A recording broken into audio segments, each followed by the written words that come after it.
हाँ जी, सत श्री अकाल। मैं कुलदीप सिंह सिद्धू ਤੇ ਇਸ ਵੀਡੀਓ ਦੇ ਵਿੱਚ ਆਪਾਂ ਗੱਲ ਕਰਾਂਗੇ ਇੰਟੈਲੀਜੈਂਸ ਕਾਂਸਟੇਬਲ ਦੇ ਕੰਪਿਊਟਰ ਦੇ ਪੁਰਾਣੇ ਕੁਐਸਚਨਾਂ ਬਾਰੇ। ਸੋ ਆਪਾਂ ਸਬ ਇੰਸਪੈਕਟਰ ਦੀਆਂ ਵੀਡੀਓ ਬਣਾਈਆਂ ਨੇ, ਸਬ ਇੰਸਪੈਕਟਰ ਦੇ ਪੁਰਾਣੇ ਕੁਐਸਚਨ ਆਪਾਂ ਡਿਸਕਸ ਕੀਤੇ ਨੇ ਤੇ ਨਾਲ ਨਾਲ ਆਪਾਂ ਇੱਕ ਹੋਰ ਵੀਡੀਓ ਪਾਈ ਹੈ ਜਿਹਦੇ ਵਿੱਚ ਆਪਾਂ ਐਕਸਪੈਕਟਡ ਕੁਐਸਚਨ ਡਿਸਕਸ ਕਰ ਰਹੇ ਹਾਂ। ਉਹ ਤਿੰਨੋਂ ਪੇਪਰਾਂ ਦੇ ਮਿਲਾ ਕੇ, ਪੰਜਾਬ ਪੁਲਿਸ ਦੇ ਤਿੰਨੋਂ ਪੇਪਰ ਨੇ ਜਿਹੜੇ, ਕਾਂਸਟੇਬਲ ਦਾ, ਹੈੱਡ ਕਾਂਸਟੇਬਲ ਦਾ ਤੇ ਸਬ ਇੰਸਪੈਕਟਰ ਦਾ। ਜੇਕਰ ਤੁਸੀਂ ਉਹ ਵੀਡੀਓ ਨਹੀਂ ਦੇਖੀ ਤਾਂ ਉਹਦਾ ਵੀ ਮੈਂ ਲਿੰਕ ਡਿਸਕ੍ਰਿਪਸ਼ਨ ਦੇ ਵਿੱਚ ਦਿੱਤਾ ਹੋਇਆ, ਤੁਸੀਂ ਜ਼ਰੂਰ ਜਾ ਕੇ ਦੇਖ ਸਕਦੇ ਹੋ। ਸਟੂਡੈਂਟਸ ਦੀ ਕਾਫੀ ਮੰਗ ਸੀਗੀ, ਕਹਿੰਦੇ ਵੀ ਤੁਸੀਂ ਸਬ ਇੰਸਪੈਕਟਰ ਦੇ ਤਾਂ ਕਰਾ ਰਹੇ ਹੋ, ਸੋ ਕਾਂਸਟੇਬਲ ਦੇ ਕੁਐਸਚਨ ਵੀ ਕਰਵਾਏ ਜਾਣ। ਸੋ ਤੁਹਾਡੀ ਹੀ ਡਿਮਾਂਡ ਤੇ ਆਪਾਂ ਲੈ ਕੇ ਆਏ ਹਾਂ ਕੁਐਸਚਨ। ਸੋ ਇਹ ਕੱਲਾ ਕੱਲਾ ਕੁਐਸਚਨ ਤੁਸੀਂ ਦੇਖਿਓ। ਪੁਰਾਣੇ ਕੁਐਸਚਨਾਂ 'ਚ ਤੁਹਾਨੂੰ ਆਈਡੀਆ ਹੋ ਜਾਊਗਾ ਵੀ ਕਿਵੇਂ ਦੇ ਕੁਐਸਚਨ ਪੁੱਛੇ ਗਏ ਸੀ ਪਹਿਲਾਂ, ਤੇ ਇਹਨਾਂ ਕੁਐਸਚਨਾਂ ਦੇ ਵਿੱਚੋਂ ਵੀ ਥੋੜੇ ਬਹੁਤ ਘੁਮਾ ਫਿਰਾ ਕੇ ਪਾਏ ਜਾ ਸਕਦੇ, ਕਿਉਂਕਿ ਪੇਪਰ ਕੈਂਸਲ ਹੋ ਗਿਆ ਸੀ, ਹੈ ਨਾ। ਸੋ ਇਹ ਵੀ ਪਾਏ ਜਾ ਸਕਦੇ ਨੇ, ਸੋ ਸੰਭਾਵਨਾ ਹੈਗੀ ਹੈ, ਤਾਂ ਆਪਾਂ ਧਿਆਨ ਨਾਲ ਦੇਖਣਾ, ਠੀਕ ਹੈ। ਸੋ ਆਪਾਂ ਦੇਖਦੇ ਹਾਂ ਫਿਰ। ਸੋ ਇਹ ਮੇਰਾ ਪ੍ਰੋਫਾਈਲ ਹੈ, Kuldeep Singh Sidhu, BTech MTech PhD in computer science and engineering, am 4 time GATE qualified and UGC NET qualified. So start ਕਰਦੇ ਹਾਂ ਆਪਾਂ। What is the full form of SMS? ਬਹੁਤ ਇੰਪੋਰਟੈਂਟ ਹੈ, ਇਹ ਪੁੱਛੀ ਜਾਂਦੀ ਹੈ ਇਹ ਮੋਸਟਲੀ ਪੇਪਰਾਂ ਦੇ ਵਿੱਚ। SMS ਹੁੰਦਾ ਹੈ short message service. Short message sander ਹੈ, ਸੈਂਡਰ ਨਹੀਂ ਹੁੰਦਾ ਨਾ, ਸ਼ਾਰਟ ਮੈਸੇਜ ਸਰਵਿਸ, ਤਾਂ ਫਿਰ ਇਹਦਾ C ਆਨਸਰ ਹੈ। ਇੱਕ ਸਿਮ ਵੀ ਪੁੱਛਿਆ ਜਾਂਦਾ ਹੈ, ਠੀਕ ਹੈ, ਤੇ ਨਾਲ ਲੱਗਦਾ ਹੀ ਮੈਂ ਦੱਸ ਦੇਣਾ, ਸਬਸਕ੍ਰਾਈਬਰ ਆਇਡੈਂਟੀਟੀ ਮੋਡਿਊਲ। ਸਿਮ ਹੁੰਦਾ ਹੈ ਸਬਸਕ੍ਰਾਈਬਰ ਆਇਡੈਂਟੀਟੀ ਮੋਡਿਊਲ। ਕਲੀਅਰ ਹੋਈ ਗੱਲ? ਇੱਕ ਨਾਲ ਲੱਗਦਾ, ਇੱਕ ਦੋ ਹੋਰ ਦੱਸ ਦੇਣਾ ਜੇ ਸੁਣ ਲਓਗੇ ਤਾਂ। IMEI ਨੰਬਰ ਹੁੰਦਾ ਇੱਕ, ਇੰਟਰਨੈਸ਼ਨਲ ਮੋਬਾਈਲ ਇਕਵਿਪਮੈਂਟ ਆਇਡੈਂਟੀਟੀ। ਇਹ ਜਿਵੇਂ ਫੋਨ ਦੇ ਵਿੱਚ ਆਪਣੇ ਕੋਲੇ ਨੰਬਰ ਹੁੰਦਾ, ਨੰਬਰ ਕਿੰਨੇ ਅੱਖਰਾਂ ਦਾ ਹੁੰਦਾ? 10 ਅੱਖਰਾਂ ਦਾ। ਇਹ ਵੀ ਕੁਐਸਚਨ ਆਇਆ ਹੋਇਆ ਨਾ। ਉਵੇਂ ਹੀ ਫੋਨ ਚੋਂ ਸਿਮ ਕੱਢ ਕੇ ਕੋਈ ਸਿੱਟ ਦੂਗਾ ਬੰਦਾ। ਜੇ ਅਸੀਂ ਫੋਨ ਟਰੇਸ ਕਰਨਾ, ਕਿਹਦੇ ਦੁਆਰਾ ਟਰੇਸ ਕਰਦੇ ਹਾਂ, ਤਾਂ ਫਿਰ ਆਹ ਨੰਬਰ ਹੁੰਦਾ IMEI number, international mobile equipment identity. ਇਹ 84 ਨੰਬਰ ਨਹੀਂ ਹੁੰਦਾ ਜਿਵੇਂ ਗੱਡੀਆਂ ਦਾ ਹਾਰਡਵੇਅਰ ਨੰਬਰ ਹੁੰਦਾ ਹੈ, ਕੰਪਿਊਟਰ ਦਾ ਮੈਕ ਐਡਰੈਸ ਹੁੰਦਾ, ਉਵੇਂ ਹੀ ਇਹ ਮੋਬਾਈਲ ਫੋਨ ਦਾ ਮੈਕ ਐਡਰੈਸ ਹੁੰਦਾ IMEI ਨੰਬਰ। ਤੇ ਇੱਕ IMSI ਵੀ ਹੁੰਦਾ। ਇਹ ਹੁੰਦਾ ਇੰਟਰਨੈਸ਼ਨਲ ਮੋਬਾਈਲ ਸਬਸਕ੍ਰਾਈਬਰ ਆਇਡੈਂਟੀਟੀ, ਠੀਕ ਹੈ। ਇੰਟਰਨੈਸ਼ਨਲ ਮੋਬਾਈਲ ਇਕਵਿਪਮੈਂਟ ਇਹ ਡਿਵਾਈਸ ਦੀ ਆਇਡੈਂਟੀਟੀ ਸੀ, ਇਹ ਸਬਸਕ੍ਰਾਈਬਰ ਯਾਨੀ ਕਿ ਸਿਮ ਦੀ ਆਇਡੈਂਟੀਟੀ। ਇੱਕ ਸਿਮ ਦਾ ਨੰਬਰ ਹੁੰਦਾ, ਮੋਬਾਈਲ ਨੰਬਰ ਆਪਾਂ ਨੂੰ ਮਿਲਦਾ, ਉਹ ਤਾਂ ਆਪਾਂ ਪੋਰਟ ਵੀ ਕਰਵਾ ਲੈਂਦੇ ਹੁੰਦੇ ਹਾਂ ਕਈ ਵਾਰੀ, ਹੈ ਨਾ, ਕੰਪਨੀ ਚੇਂਜ ਹੋ ਜਾਂਦੀ ਹੈ ਬਟ ਉਹ ਨੰਬਰ ਉਹੀ ਰਹਿੰਦਾ। ਉਹਦਾ ਵੀ ਐਵੇਂ 14-15 ਅੱਖਰਾਂ ਦਾ ਇੱਕ IMSI ਨੰਬਰ ਹੁੰਦਾ। ਦੁਬਾਰੇ ਸਾਰੇ ਰਿਪੀਟ ਕਰ ਦੇਣਾ। ਸਿਮ ਹੁੰਦਾ ਸਬਸਕ੍ਰਾਈਬਰ ਆਇਡੈਂਟੀਟੀ ਮੋਡਿਊਲ, IMEI ਹੁੰਦਾ international mobile equipment identity, IMSI ਹੁੰਦਾ international mobile subscriber identity. Clear ਹੋਈ ਗੱਲ? ਅਗਲਾ ਕੁਐਸਚਨ ਹੈ, which of the following is are desirable quality ਜਾਂ ਕੁਆਲਿਟੀਜ਼ ਆਫ ਆਪਰੇਟਿੰਗ ਸਿਸਟਮ। ਤਾਂ ਇਜ਼ ਦੇ ਆਰ ਕੁਆਲਿਟੀਜ਼ ਉਹ ਤਾਂ ਪਾ ਰਿਹਾ ਵੀ ਹੋ ਸਕਦਾ ਇੱਕੋ ਹੀ ਆਪਸ਼ਨ ਹੋਵੇ, ਹੋ ਸਕਦਾ ਦੋਨੇ ਆਪਸ਼ਨ ਹੋਣ। ਕਹਿੰਦਾ ਡਿਜ਼ਾਇਰੇਬਲ ਮਤਲਬ ਇਹ ਚਾਹੀਦੀਆਂ ਨੇ। ਕਹਿੰਦਾ ਆਪਰੇਟਿੰਗ ਸਿਸਟਮ ਦੀਆਂ ਕਿਹੜੀਆਂ ਡਿਜ਼ਾਇਰੇਬਲ ਨੇ? ਜਿਵੇਂ ਚੇਂਜੇਬਲ ਓਵਰ ਟਾਈਮ, ਇਹ ਵੀ ਤਾਂ ਆਪਾਂ ਨੂੰ ਚਾਹੀਦਾ ਹੀ ਹੈ, ਸਮੇਂ ਨਾਲ ਆਪਰੇਟਿੰਗ ਸਿਸਟਮ ਚੇਂਜ ਹੋ ਜੇ। ਅੱਜ ਕੱਲ੍ਹ ਆਪਾਂ ਐਂਡਰੋਇਡ ਵਰਤਦੇ ਹਾਂ, ਉਹ ਚੇਂਜ ਹੋ ਜਾਂਦਾ ਨਾ, ਆਪਾਂ ਨੂੰ ਵਧੀਆ ਲੱਗਦਾ ਕਿ ਯਾਰ ਥੋੜਾ ਜਿਹਾ ਅਪਡੇਟ ਹੋ ਗਿਆ, ਹੈ ਨਾ। ਤੇ ਲੋ ਮੇਨਟੇਨੈਂਸ ਕਾਸਟ, ਉਹਦੇ ਤੇ ਪੈਸੇ ਨਾ ਜ਼ਿਆਦਾ ਲੱਗਣੇ, ਇਹ ਨਾ ਹੋਵੇ ਵੀ 6 ਮਹੀਨਿਆਂ ਬਾਅਦ ਸਾਡਾ 15-20 ਰੁਪਇਆ ਲੱਗ ਜੇ, ਹੈ ਨਾ। ਸੋ ਇਹ ਦੋਨੋਂ ਹੀ ਡਿਜ਼ਾਇਰੇਬਲ ਕੁਆਲਿਟੀ ਹੈ, ਹੋਣੀਆਂ ਚਾਹੀਦੀਆਂ। ਇਹ ਆਨਸਰ ਹੈ। ਅਗਲਾ ਕੁਐਸਚਨ ਹੈ, dash operating system is most poplar Unix variant and A free software. ਕਹਿੰਦਾ ਹੇਠ ਲਿਖਿਆ ਚੋਂ ਕਿਹੜਾ ਯੂਨਿਕਸ ਦਾ ਵੇਰੀਐਂਟ ਹੈ? ਤਾਂ ਮੈਕ ਨਹੀਂ ਹੈ, ਉਹ ਇਹ ਐਪਲ ਦਾ ਆਪਰੇਟਿੰਗ ਸਿਸਟਮ ਹੈ ਨਾ। ਸਿੰਬੀਅਨ ਹੈਗਾ ਨੋਕੀਆ ਦਾ, ਐਂਡਰੋਇਡ ਗੂਗਲ ਹੈਂਡਲ ਕਰਦਾ ਇਹਨੂੰ, ਤੇ ਲਾਈਨਿਕਸ ਆਨਸਰ ਹੈ। ਇਹ ਹੀ ਆਪਣੇ ਕੋਲੇ, ਜਿਵੇਂ ਆਪਾਂ ਕਹਿ ਸਕਦੇ ਹਾਂ ਵੀ ਇਹ most poplar Unix the variant and free software ਹੈ, ਤੇ ਇਹ ਓਪਨ ਸੋਰਸ ਵੀ ਹੈ, ਲਿਖ ਸਕਦੇ ਹੋ ਇੱਥੇ Linux is a open source. Open source ਥੋੜਾ ਜਿਹਾ ਦੱਸ ਦੇਣਾ, ਓਪਨ ਸੋਰਸ ਕੀ ਹੁੰਦਾ? ਜਿਵੇਂ ਕੰਪਿਊਟਰ ਹੈ, ਕੰਪਿਊਟਰ ਦੇ ਵਿੱਚ ਪ੍ਰੋਗਰਾਮ ਚੱਲਦੇ ਨੇ, ਕੰਪਿਊਟਰ ਨੂੰ ਇੱਕੋ ਹੀ ਭਾਸ਼ਾ ਸਮਝ ਆਉਂਦੀ ਹੈ, ਲੋ ਲੈਵਲ ਲੈਂਗੁਏਜ ਜਾਂ ਬਾਈਨਰੀ ਲੈਂਗੁਏਜ ਜਾਂ ਮਸ਼ੀਨ ਲੈਂਗੁਏਜ। ਤਾਂ ਤੁਹਾਨੂੰ ਕੁਐਸਚਨ ਜੇਕਰ ਆਏ ਆ ਜੇ ਨਾ ਵੀ ਕੰਪਿਊਟਰ ਕਿਹੜੀ ਲੈਂਗੁਏਜ ਸਮਝਦਾ, ਤਾਂ ਇੱਕੋ ਹੀ ਆਨਸਰ ਹੈ ਬਾਈਨਰੀ। ਬਾਈਨਰੀ ਦੇ ਨਾਂ ਨੇ, ਬਾਈਨਰੀ ਨੂੰ ਲੋ ਲੈਵਲ ਵੀ ਬੋਲਦੇ ਨੇ, ਮਸ਼ੀਨ ਲੈਂਗੁਏਜ ਵੀ ਬੋਲਦੇ ਨੇ, ਹਨਾ। ਬਟ ਸਾਨੂੰ ਇਹ ਆ 0-1 ਵਾਲੀ ਸਮਝਣੀ ਬਹੁਤ ਔਖੀ ਹੈ, ਤਾਂ ਕਰਕੇ ਅਸੀਂ ਹਾਈ ਲੈਵਲ ਦੇ ਵਿੱਚ ਪ੍ਰੋਗਰਾਮ ਲਿਖਦੇ ਹਾਂ, ਉਹਨੂੰ ਬਾਅਦ ਦੇ ਵਿੱਚ ਕਨਵਰਟ ਕਰਦੇ ਹਾਂ ਲੋ ਲੈਵਲ ਦੇ ਵਿੱਚ। ਕਨਵਰਟ ਕਰਨ ਦੇ ਲਈ ਟਰਾਂਸਲੇਟਰ ਵਰਤਿਆ ਜਾਂਦਾ, ਬਹੁਤ ਵਾਰੀ ਦੱਸਿਆ ਮੈਂ, ਹਨਾ। ਟਰਾਂਸਲੇਟਰ 3 ਹੋ ਸਕਦੇ ਨੇ, ਕੰਪਾਈਲਰ, ਇੰਟਰਪ੍ਰੇਟਰ ਤੇ ਅਸੈਂਬਲਰ। ठीक है, 3 ट्रांसलेटर हो सकते हैं। इन्हां दा की फंक्शन है, जे क्वेश्चन आया तो जरूर कराऊंगा। हुण इहनूं सोर्स कोड बोल दिंदे आ, जिथे आपां कोड लिखते हैं, ते इहनूं आपां बोल दिंदे आ ऑब्जेक्ट कोड। ਹੁਣ ਕੋਈ ਵੀ ਕੰਪਨੀ ਹੈ ਜਿਹੜੀ ਸੌਫਟਵੇਅਰ ਬਣਾਉਂਦੀ ਹੈ ਉਹ ਸੋਰਸ ਕੋਡ ਨਹੀਂ ਦਿੰਦੇ। ਕਿਉਂ? ਕਿਉਂਕਿ ਜੇ ਸੋਰਸ ਕੋਡ ਹੀ ਉਹਨਾਂ ਨੇ ਦੇਤਾ ਫਿਰ ਤਾਂ ਸਾਨੂੰ ਪਤਾ ਲੱਗ ਜਾਊਗਾ ਕਿ ਸੌਫਟਵੇਅਰ ਕਿਵੇਂ ਚੱਲਦਾ, ਕਿਵੇਂ ਵਰਕ ਕਰਦਾ, ਫਿਰ ਅਸੀਂ ਬਣਾ ਲਾਂਗੇ, ਅਸੀਂ ਪੈਸੇ ਥੋੜੀ ਪੇ ਕਰਾਂਗੇ। ਤਾਂ ਉਹ ਕੰਪਿਊਟਰ ਦੇ ਵਿੱਚ ਤਾਂ ਆਬਜੈਕਟ ਕੋਡ ਹੀ ਚੱਲਣਾ ਹੈ, ਵੈਸੇ ਸਾਨੂੰ ਚਾਹੀਦਾ ਵੀ ਨਹੀਂ ਸੋਰਸ ਕੋਡ। ਤਾਂ ਆਬਜੈਕਟ ਕੋਡ ਦੇ ਨਾਲ ਸਾਨੂੰ ਸੌਫਟਵੇਅਰ ਮਿਲ ਜਾਂਦਾ, ਅਸੀਂ ਕੰਮ ਚਲਾ ਲੈਂਦੇ ਹਾਂ। ਬਟ ਕੁਝ ਸੌਫਟਵੇਅਰ ਐਵੇਂ ਦੇ ਹੁੰਦੇ ਨੇ ਜਿਹਦਾ ਤੁਸੀਂ ਸੋਰਸ ਕੋਡ ਲੈ ਸਕਦੇ ਹੋ, ਉਹਦੇ ਵਿੱਚ ਅਪਡੇਟਸ ਕਰਦੇ ਹੋ, ਮੋਡੀਫਾਈ ਕਰ ਸਕਦੇ ਹੋ। ਜਿਵੇਂ ਲਾਈਨਕਸ ਹੈ, ਐਂਡਰੋਇਡ ਹੈ, ਇਹ ਕੀ ਨੇ? ਓਪਨ ਸੋਰਸ ਨੇ। ਤਾਂ ਓਪਨ ਸੋਰਸ ਜਿਹੜੇ ਹੁੰਦੇ ਨੇ ਫ੍ਰੀ ਹੁੰਦੇ ਨੇ। Every open source is a freeware, but every freeware is not open source. ਜੇ ਕੋਈ ਚੀਜ਼ ਫ੍ਰੀ ਮਿਲ ਰਹੀ ਹੈ ਤਾਂ ਜ਼ਰੂਰੀ ਨਹੀਂ ਉਹ ਓਪਨ ਸੋਰਸ ਹੈ। ਜਿਵੇਂ ਰੈਸਟੋਰੈਂਟ ਤੋਂ ਖਾਣਾ ਲੈਣ ਜਾਈਏ, ਜੇਕਰ ਉਹ ਰੈਸਪੀ ਦੇਣ ਨਾਲ ਖਾਣਾ ਵੀ ਦੇਣ, ਫਿਰ ਤਾਂ ਉਹ ਓਪਨ ਸੋਰਸ ਹੈ। ਜੇਕਰ ਉਹ ਰੈਸਪੀ ਨਹੀਂ ਦੇ ਰਹੇ, ਖਾਣਾ ਦੇ ਰਹੇ ਨੇ, ਫਿਰ ਉਹ ਪ੍ਰੋਪਰਾਈਟਰੀ ਜਾਂ ਕਲੋਜ਼ ਸੋਰਸ ਬੋਲਿਆ ਜਾਂਦਾ ਉਹਨਾਂ ਨੂੰ। ਤੇ ਜ਼ਰੂਰੀ ਤਾਂ ਨਹੀਂ ਜਿਹੜੇ ਬੰਦੇ ਖਾਣਾ ਦੇ ਰਹੇ ਨੇ ਉਹ ਰੈਸਪੀ ਵੀ ਦੇ ਰਹੇ ਹੋਣਗੇ। ਕੋਈ ਖਾਣਾ ਫ੍ਰੀ ਦੇ ਰਿਹਾ ਮੰਨ ਲਓ ਬੰਦਾ, ਜ਼ਰੂਰੀ ਤਾਂ ਨਹੀਂ ਉਹ ਰੈਸਪੀ ਵੀ ਦੇ ਰਿਹਾ ਹੈ ਨਾ। ਤਾਂ ਆਪਾਂ ਕਹਿ ਰਹੇ ਹਾਂ ਕਿ open source is a freeware, but every freeware is not a open source. ਇਹ ਗੱਲ ਯਾਦ ਰੱਖਣੀ ਹੈ, ਠੀਕ ਹੈ। ਸੋ ਸਪੀਡ ਥੋੜੀ ਜਿਹੀ ਤੇਜ਼ ਕਰ ਸਕਦੇ ਹੋ ਜੇਕਰ ਤੁਹਾਨੂੰ ਲੱਗਦਾ ਵੀ ਮੇਰੀ ਸਪੀਡ ਸਲੋ ਹੈ ਥੋੜੀ, ਕਿਉਂਕਿ ਮੈਂ ਬਹੁਤ ਜ਼ਿਆਦਾ ਭੱਜ ਭਜਾ ਕੇ ਕਰਾ ਨਹੀਂ ਸਕਦਾ, ਮੈਨੂੰ ਫੀਲ ਨਹੀਂ ਹੁੰਦਾ ਵਧੀਆ। ਤੁਸੀਂ 1.5 ਜਾਂ 2 ਤੇ ਕਰ ਸਕਦੇ ਹੋ, ਕਿਉਂਕਿ ਮੈਨੂੰ ਪਤਾ ਹੈ ਤੁਹਾਡੇ ਕੋਲੇ ਟਾਈਮ ਥੋੜਾ ਹੈ। ਪਰ ਦਿਲ ਲਾ ਕੇ ਕੰਮ ਕਰੋ, ਇਹ ਨਹੀਂ ਆਪਾਂ ਬੱਧਾ ਝੱਟੀ ਨਹੀਂ ਕਰਨੀ। ਤਾਂ ਹੀ ਮੈਂ ਬੱਧਾ ਝੱਟੀ ਕਰਾ ਵੀ ਨਹੀਂ ਲੈਣਾ, ਹੀ ਮੈਨੂੰ ਵਧੀਆ ਲੱਗਦੀ ਹੈ, ਠੀਕ ਹੈ। ਸੋ ਕੁਐਸਚਨ ਤੁਹਾਡੇ ਸੋਲਵ ਹੋਣਗੇ, ਕੁਐਸਚਨ ਤੁਹਾਡੇ ਉੱਤੇ ਸੋਲਵ ਕਰਾਉਣ ਦੀ ਜ਼ਿੰਮੇਵਾਰੀ ਮੇਰੀ, ਤੁਹਾਡਾ ਭਰਾ ਬੈਠਾ ਤੁਹਾਡੇ ਲਈ, ਠੀਕ ਹੈ। ਜਿਵੇਂ ਆਪਾਂ ਸਬ ਇੰਸਪੈਕਟਰ ਵਾਲਿਆਂ ਨੂੰ ਕਿਹਾ ਸੀ ਵੀ ਕੁੱਤੀਆਂ ਕੰਧਾਂ 'ਤੇ ਚੜਾ ਦਿਆਂਗੇ, ਸੋ ਮੈਨੂੰ ਆਪ ਹੀ ਮਹਿਸੂਸ ਹੋਇਆ ਰਾਤ ਨੂੰ ਸੁੱਤੇ ਪਏ ਨੂੰ, ਮੈਂ ਕਿਹਾ ਯਾਰ ਪੇਪਰ ਦੇ ਵਿੱਚ ਐਂ ਜੀ ਲੱਗ ਰਿਹਾ ਵੀ ਸਬ ਇੰਸਪੈਕਟਰ ਵਾਲੇ ਕਹਿੰਦੇ ਵੀ ਅਸੀਂ ਤਾਂ ਕੁੱਤੀਆਂ ਤਾਹਾਂ ਚੜਾ ਰੱਖੀਆਂ ਕੰਧਾਂ 'ਤੇ, ਤੇ ਕਾਂਸਟੇਬਲ ਵਾਲੇ ਵਿਚਾਰੇ ਉਹ ਸੋਚਦੇ ਆ ਵੀ ਯਾਰ ਸਾਡੀਆਂ ਕੁੱਤੀਆਂ ਨੇ ਕਿ ਕਿਹੜਾ ਕੁਝ ਜ਼ਹਿਰ ਖਾਦਾ ਵੀ ਥੱਲੇ ਕੋ ਬੈਠੀਆਂ। ਸੋ ਤਾਂ ਫਿਰ ਮੈਂ ਕਿਹਾ ਕੋਈ ਚੱਕਰ ਨਹੀਂ ਯਾਰ, ਥੋੜੀ ਜਿਹੀ ਮਿਹਨਤ ਹੋਰ ਜ਼ਿਆਦਾ ਲੱਗ ਜੂਗੀ। ਮੈਂ ਟਾਈਪ ਕਰਨ ਵਾਲੇ ਸੀ ਕੁਐਸਚਨ, ਜਲਦੀ ਕੋਈ ਗਣ ਧੁੱਪ ਕਰਕੇ ਟਾਈਪ ਕਰਾ ਕੇ, ਮੈਂ ਕਿਹਾ ਨਹੀਂ ਯਾਰ ਇਹ ਬੰਦਿਆਂ ਦੀਆਂ ਵੀ ਕੁੱਤੀਆਂ ਤਾਹਾਂ ਹੀ ਹੋਣੀਆਂ ਚਾਹੀਦੀਆਂ। ਹੁਣ ਤੁਹਾਡੀ ਜ਼ਿੰਮੇਵਾਰੀ ਹੈ ਇਹ, ਠੀਕ ਹੈ, ਵੀ ਕੁੱਤੀਆਂ ਤਾਹਾਂ ਚੜਾਉਣੀਆਂ, ਮੈਂ ਨਹੀਂ ਕੋਈ ਕਸਰ ਛੱਡੀ ਆਪਣੇ ਵੱਲੋਂ, ਠੀਕ ਹੈ। ਚਲੋ ਅਗਲਾ ਕੁਐਸਚਨ ਦੇਖਦੇ ਹਾਂ। System boot program is stored in. System boot ਦਾ ਮਤਲਬ ਹੁੰਦਾ ਸਟਾਰਟ ਕਰਨਾ ਕੰਪਿਊਟਰ ਨੂੰ, ਸਟਾਰਟ ਦੀ ਕੰਪਿਊਟਰ। ਕਲੀਅਰ ਹੈ? ਬਸ ਸ਼ੇਅਰ ਕਰਦਿਆ ਕਰੋ, ਆਪਾਂ ਨੂੰ ਤਾਂ ਹੋਰ ਕੁਝ ਨਹੀਂ ਚਾਹੀਦਾ। ਕਮੈਂਟ ਕਰਕੇ ਦੱਸ ਦਿਓ, ਹਨਾ, ਵੀ ਵਧੀਆ ਲੱਗਿਆ, ਇੰਨਾ ਕੀ ਬਹੁਤ ਆਪਾਂ ਨੂੰ, ਹੋਰ ਕੋਈ ਆਪਣੇ ਨੂੰ ਕੋਈ ਇੱਛਾ ਨਹੀਂ ਜ਼ਿਆਦਾ। ਇੱਕ ਇਹ ਆ ਵੀ ਲੋਕਾਂ ਤੱਕ ਪਹੁੰਚੇ ਜਿਹੜੇ ਬੰਦੇ ਤਿਆਰੀ ਕਰ ਰਹੇ ਨੇ, ਕਿਉਂਕਿ ਆਪਾਂ ਵੀ ਪਿੰਡਾਂ 'ਚ ਉੱਠੇ ਹੋਏ ਆ ਯਾਰ, ਹਨਾ। ਆਪਾਂ ਨੂੰ ਨਹੀਂ ਪੜਾਇਆ ਗਿਆ, ਪਹਿਲਾਂ ਬੀਟੈਕ ਕੀਤੀ ਹੈ ਮੈਂ, ਉੱਥੇ ਨਹੀਂ ਟੀਚਰਾਂ ਨੇ ਮਤਲਬ ਪੜਾਇਆ। ਉਦੋਂ ਬਾਅਦ ਮੈਂ ਗੇਟ ਦੀ ਤਿਆਰੀ ਕੀਤੀ ਤੇ ਉੱਥੇ ਜਾ ਕੇ ਪਤਾ ਲੱਗਿਆ ਵੀ ਚੀਜ਼ਾਂ ਤਾਂ ਐਂ ਹੁੰਦੀਆਂ ਨੇ। ਪਰ ਉੱਥੋਂ ਹੀ ਆਪਾਂ ਠਾਣ ਲਿਆ ਸੀਗਾ ਵੀ ਨਹੀਂ ਯਾਰ ਆਪਾਂ ਨੂੰ ਨਹੀਂ ਪੜਾਇਆ, ਕੋਈ ਗੱਲ ਨਹੀਂ, ਆਪਾਂ ਵਧੀਆ ਪੜਾਵਾਂਗੇ ਬੰਦਿਆਂ ਨੂੰ, ਠੀਕ ਹੈ। ਸੋ ਬੜਾ ਵਧੀਆ ਲੱਗਦਾ ਕਿ ਤੁਸੀਂ, ਜੇਕਰ ਤੁਹਾਨੂੰ ਚੀਜ਼ਾਂ ਸਮਝ ਆਉਂਦੀਆਂ ਨੇ, ਹਨਾ। ਸੋ ਮੇਰਾ ਸਬਜੈਕਟ ਹੈ ਕੰਪਿਊਟਰ, ਔਖਾ ਨਹੀਂ ਹੈ। ਸੋ ਆਪਾਂ ਨੂੰ ਉਸ ਤਰੀਕੇ ਨਾਲ ਬੰਦਿਆਂ ਨੇ ਪੜਾਇਆ ਹੀ ਨਹੀਂ ਹੈਗਾ ਜਿਸ ਤਰੀਕੇ ਨਾਲ ਪੜਾਇਆ ਜਾ ਸਕਦਾ ਸੀ। ਸੋ ਉਹਦੇ ਰਿਗਾਰਡਿੰਗ ਹੀ ਮੈਂ ਥੋੜੀ ਜਿਹੀ ਕੋਸ਼ਿਸ਼ ਕਰ ਰਿਹਾ। ਆਈ ਹੋਪ ਕਿ ਤੁਹਾਨੂੰ ਠੀਕ ਲੱਗ ਰਿਹਾ ਹੋਊਗਾ, ਹਨਾ। ਤੇ ਚੈਨਲ ਨੂੰ ਸਬਸਕ੍ਰਾਈਬ ਜ਼ਰੂਰ ਕਰ ਲਿਆ ਕਰੋ। ਤੇ ਬਾਕੀ ਜੇ ਹੋ ਸਕਦਾ, ਕਿਉਂਕਿ ਆਪਾਂ ਕੋਈ ਐਡ ਊਡ ਤਾਂ ਨਹੀਂ ਕਰਾ ਰਹੇ, ਮੇਰੀ ਐਡ ਤਾਂ ਤੁਸੀਂ ਕਰਨੀ ਹੈ। ਜੇਕਰ ਤੁਹਾਨੂੰ ਵਧੀਆ ਲੱਗਦਾ ਤਾਂ ਤੁਸੀਂ ਆਪਦੇ ਦੋਸਤਾਂ ਮਿੱਤਰਾਂ ਤੋਂ, ਘਰ ਦੇ ਘੁਰਦਿਆਂ ਤੋਂ, ਫੋਨਾਂ ਤੋਂ, ਕਿਸੇ ਤੋਂ ਸਬਸਕ੍ਰਾਈਬ ਕਰ ਸਕਦੇ ਹੋ, ਤਾਂ ਮੈਨੂੰ ਥੋੜਾ ਬੈਨੀਫਿਟ ਹੋ ਜਾਊਗਾ, ਰੀਚ ਜ਼ਿਆਦਾ ਵਧਣ ਲੱਗ ਜੂਗੀ, ਠੀਕ ਹੈ। ਸੋ ਜੇ ਵਿਊ ਥੋੜੇ ਜਿਹੇ ਰਹਿ ਜਾਂਦੇ ਨੇ 70-80 ਕੁ, ਫਿਰ ਥੋੜਾ ਜਿਹਾ ਇੰਝ ਲੱਗਦਾ ਵੀ ਯਾਰ ਦੇਖਿਆ ਤਾਂ ਹੈ ਨਹੀਂ ਬੰਦਿਆਂ ਨੇ, ਹਨਾ। 100 ਕੁ ਟੱਪ ਜਾਣ ਫਿਰ ਠੀਕ ਲੱਗਦਾ ਵੀ ਚੱਲ ਕੁਛ ਕੁ ਬੰਦਿਆਂ ਨੇ, ਬਾਹਲਾ ਨਹੀਂ ਆਪਾਂ ਨੂੰ ਚਾਹੀਦਾ ਵੀ ਲੱਖਾਂ 'ਚ ਵਿਊ ਹੋਣ, 200, 400, 500 ਵਿਊ ਹੋ ਜਾਣਗੇ ਬਹੁਤ ਹੈ। ਸੋ ਤਾਂ ਕਰਕੇ ਜੇ ਮੈਂ ਤੁਹਾਡੀ ਹੈਲਪ ਕਰ ਰਿਹਾ, ਜੇ ਤੁਹਾਨੂੰ ਲੱਗਦਾ ਹੈ ਕਿ ਮੇਰੀ ਹੈਲਪ ਕਰਨੀ, ਕੋਈ ਧੱਕਾ ਫੋਰਸ ਨਹੀਂ ਹੈ, ਜੇ ਤੁਹਾਨੂੰ ਲੱਗਦਾ ਹੈ ਵੀ ਕਰਨੀ ਚਾਹੀਦੀ ਹੈ ਤਾਂ ਤੁਸੀਂ ਕਰ ਸਕਦੇ ਹੋ, ਠੀਕ ਹੈ। ਬੂਟ ਦਾ ਮਤਲਬ ਹੁੰਦਾ ਸਟਾਰਟ ਦੀ ਕੰਪਿਊਟਰ ਨੂੰ ਸਟਾਰਟ ਕਰਨਾ, ਉਹਨੂੰ ਆਪਾਂ ਬੂਟ ਬੋਲਦੇ ਨੇ। System boot program is stored in. ਕਾਹਦੇ 'ਚ ਸਟੋਰ ਹੁੰਦਾ ਸਿਸਟਮ ਬੂਟ ਪ੍ਰੋਗਰਾਮ?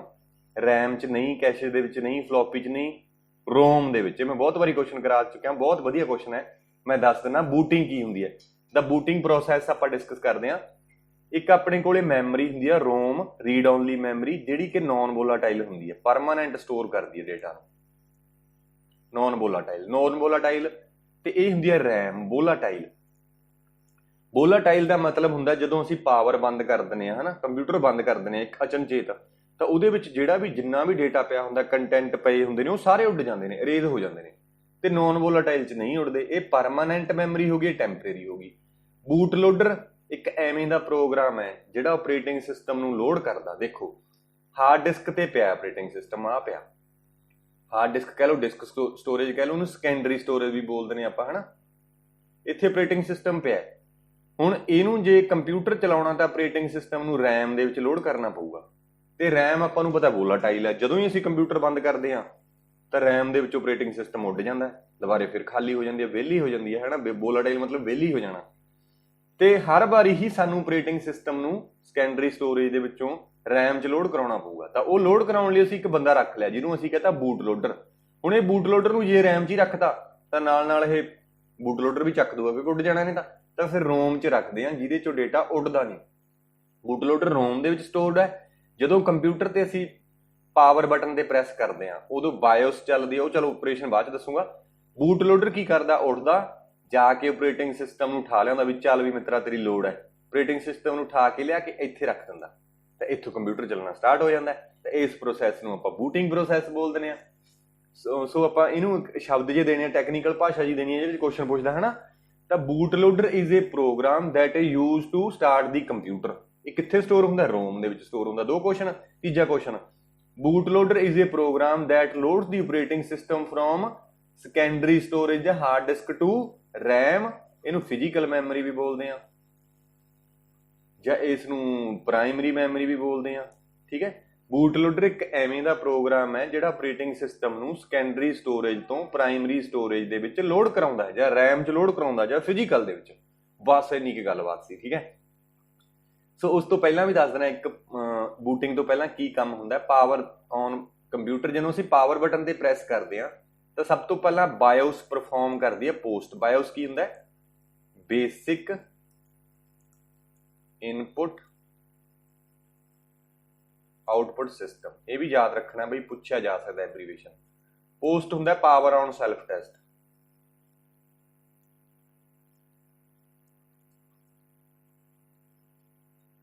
ਬਾਇਓਸ ਇੱਕ ਬੈਟਰੀ ਜੀ ਹੁੰਦੀ ਆ। ਅਸੀਂ ਕੰਪਿਊਟਰ ਬੰਦ ਕਰ ਦਈਏ ਚਾਹੇ 2 ਸਾਲ ਬੰਦ ਪਿਆ ਰਹੇ, ਟਾਈਮ ਤੇ ਡੇਟ ਸਹੀ ਰਹਿੰਦਾ ਨਾ, ਉਹ ਬਾਇਓਸ ਮੈਮਰੀ ਕਰਕੇ ਹੀ ਹੁੰਦਾ। ਤੇ ਬਾਇਓਸ ਦੇ ਵਿੱਚ ਇੱਕ ਪੋਸਟ ਨਾਮ ਦਾ ਆਪਰੇਸ਼ਨ ਚੱਲਦਾ, power on self test. Motherboard ਦੇ ਨਾਲ ਜਿੰਨੇ ਵੀ ਕੰਪੋਨੈਂਟ ਅਟੈਚਡ ਹੁੰਦੇ ਨੇ ਉਹ ਸਾਰਿਆਂ ਨੂੰ ਚੈੱਕ ਕਰਦਾ ਹੈ ਕਿ ਵੈਦਰ ਦੇ ਆਰ ਵਰਕਿੰਗ ਔਰ ਨਾਟ। ਜੇ ਐਰਰ ਹੈ ਤਾਂ ਡਿਸਪਲੇ ਕਰਾਉਂਦਾ, ਅਦਰਵਾਈਜ਼ ਫਿਰ ਬੂਟਿੰਗ ਸ਼ੁਰੂ ਹੋ ਜਾਂਦੀ ਹੈ। ਜੇ ਕੋਈ ਉੱਪਰ ਐਰਰ ਆ ਗਿਆ, ਬੂਟਿੰਗ ਸ਼ੁਰੂ ਨਹੀਂ ਹੁੰਦੀ। ਤਾਂ ਇਹ ਆਪਾਂ ਨੂੰ ਪਤਾ ਡਿਸਕ ਦੇ ਵਿੱਚੋਂ ਆਪਰੇਟਿੰਗ ਸਿਸਟਮ ਨੂੰ ਲੋਡ ਕਰਦਾ ਬੂਟ ਲੋਡਰ। ਤੇ ਸਟੋਰ ਕਿੱਥੇ ਹੁੰਦਾ, ਬੂਟ ਲੋਡਰ ਰੋਮ 'ਚ। ਆਪਾਂ ਪੜ੍ਹ ਚੁੱਕੇ ਹਾਂ, ਰੈਮ 'ਚ ਲੋਡ ਕਰਾਉਂਦਾ, ਠੀਕ ਹੈ। ਹੁਣ ਤਾਂ ਨਹੀਂ ਕੁਐਸਚਨ ਅੜਦਾ ਇਹ। System boot program is stored in ROM, ਠੀਕ ਹੈ। ਅਗਲਾ ਕੁਐਸਚਨ, ਇਹ ਵੀ ਇੰਟੈਲੀਜੈਂਸ ਅਸਿਸਟੈਂਟ 7/9/2021 ਚ ਆਇਆ। ਵੈਸੇ ਸਾਰੇ ਕੋਈ 8/9 ਨੂੰ, ਕੋਈ 8 ਨੂੰ, ਕੋਈ 7 ਨੂੰ, 10 ਨੂੰ ਐਂ ਜੇ ਆਏ ਹੋਏ ਨੇ, ਹਨਾ। Storage capacity of optical disc, ਆਪਾਂ ਨੂੰ ਪਤਾ ਇਹ ਆਪਟੀਕਲ ਡਿਸਕ ਹੈ, ਸਿੰਗਲ ਸਪੈਰਲ ਦੀ ਫਾਰਮ ਦੇ ਵਿੱਚ ਸਟੋਰ ਹੁੰਦਾ। ਐਂ ਕਰਕੇ ਸਪੈਰਲ ਬਣੀਆਂ ਹੁੰਦੀਆਂ ਨੇ, ਆ ਦੇਖੋ, ਠੀਕ ਹੈ। ਇਹਦੇ ਤੇ ਵੀ ਕੁਐਸਚਨ ਆਇਆ ਵੀ ਸਿੰਗਲ ਸਪੈਰਲ ਹੁੰਦਾ। ਤੇ ਇਹਨਾਂ ਨੂੰ ਅਸੀਂ ਟਰੈਕ ਬੋਲ ਦਿੰਦੇ ਆ। ਇਹ ਪੂਰਾ ਟਰੈਕ ਹੈ। ਜੇ ਆਪਾਂ ਜਿਵੇਂ ਆਪਾਂ ਤੁਹਾਡਾ ਟ੍ਰਾਇਲ ਹੋਊਗਾ, ਹਨਾ, ਬਾਅਦ ਦੇ ਵਿੱਚ ਫਿਜ਼ੀਕਲ ਟੈਸਟ ਵੀ ਹੋਊਗਾ, ਰਿਟਨ ਟੈਸਟ ਤੋਂ ਬਾਅਦ ਉਹ ਤੁਸੀਂ ਟਰੈਕ ਤੇ ਭੱਜੋਗੇ ਨਾ, ਇਸ ਤਰ੍ਹਾਂ ਕਰਕੇ ਇਹਨੂੰ ਟਰੈਕ ਬੋਲਦੇ ਆ। ਤੇ ਇਹ ਟਰੈਕ ਦੇ ਵੀ ਪਾਰਟ ਕੀਤੇ ਹੁੰਦੇ ਨੇ, ਇੱਥੋਂ ਲੈ ਕੇ ਇੰਨਾ ਇਹ ਸੈਕਟਰ ਹੈ।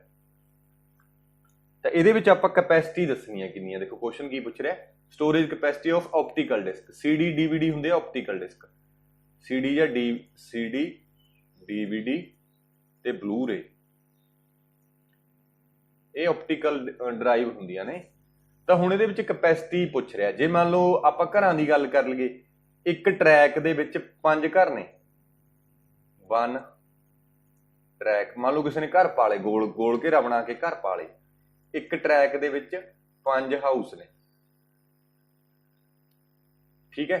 ਇੱਕ ਹਾਊਸ ਦੇ ਵਿੱਚ 6 ਪਰਸਨ ਨੇ, 6 ਬੰਦੇ ਰਹਿੰਦੇ ਨੇ।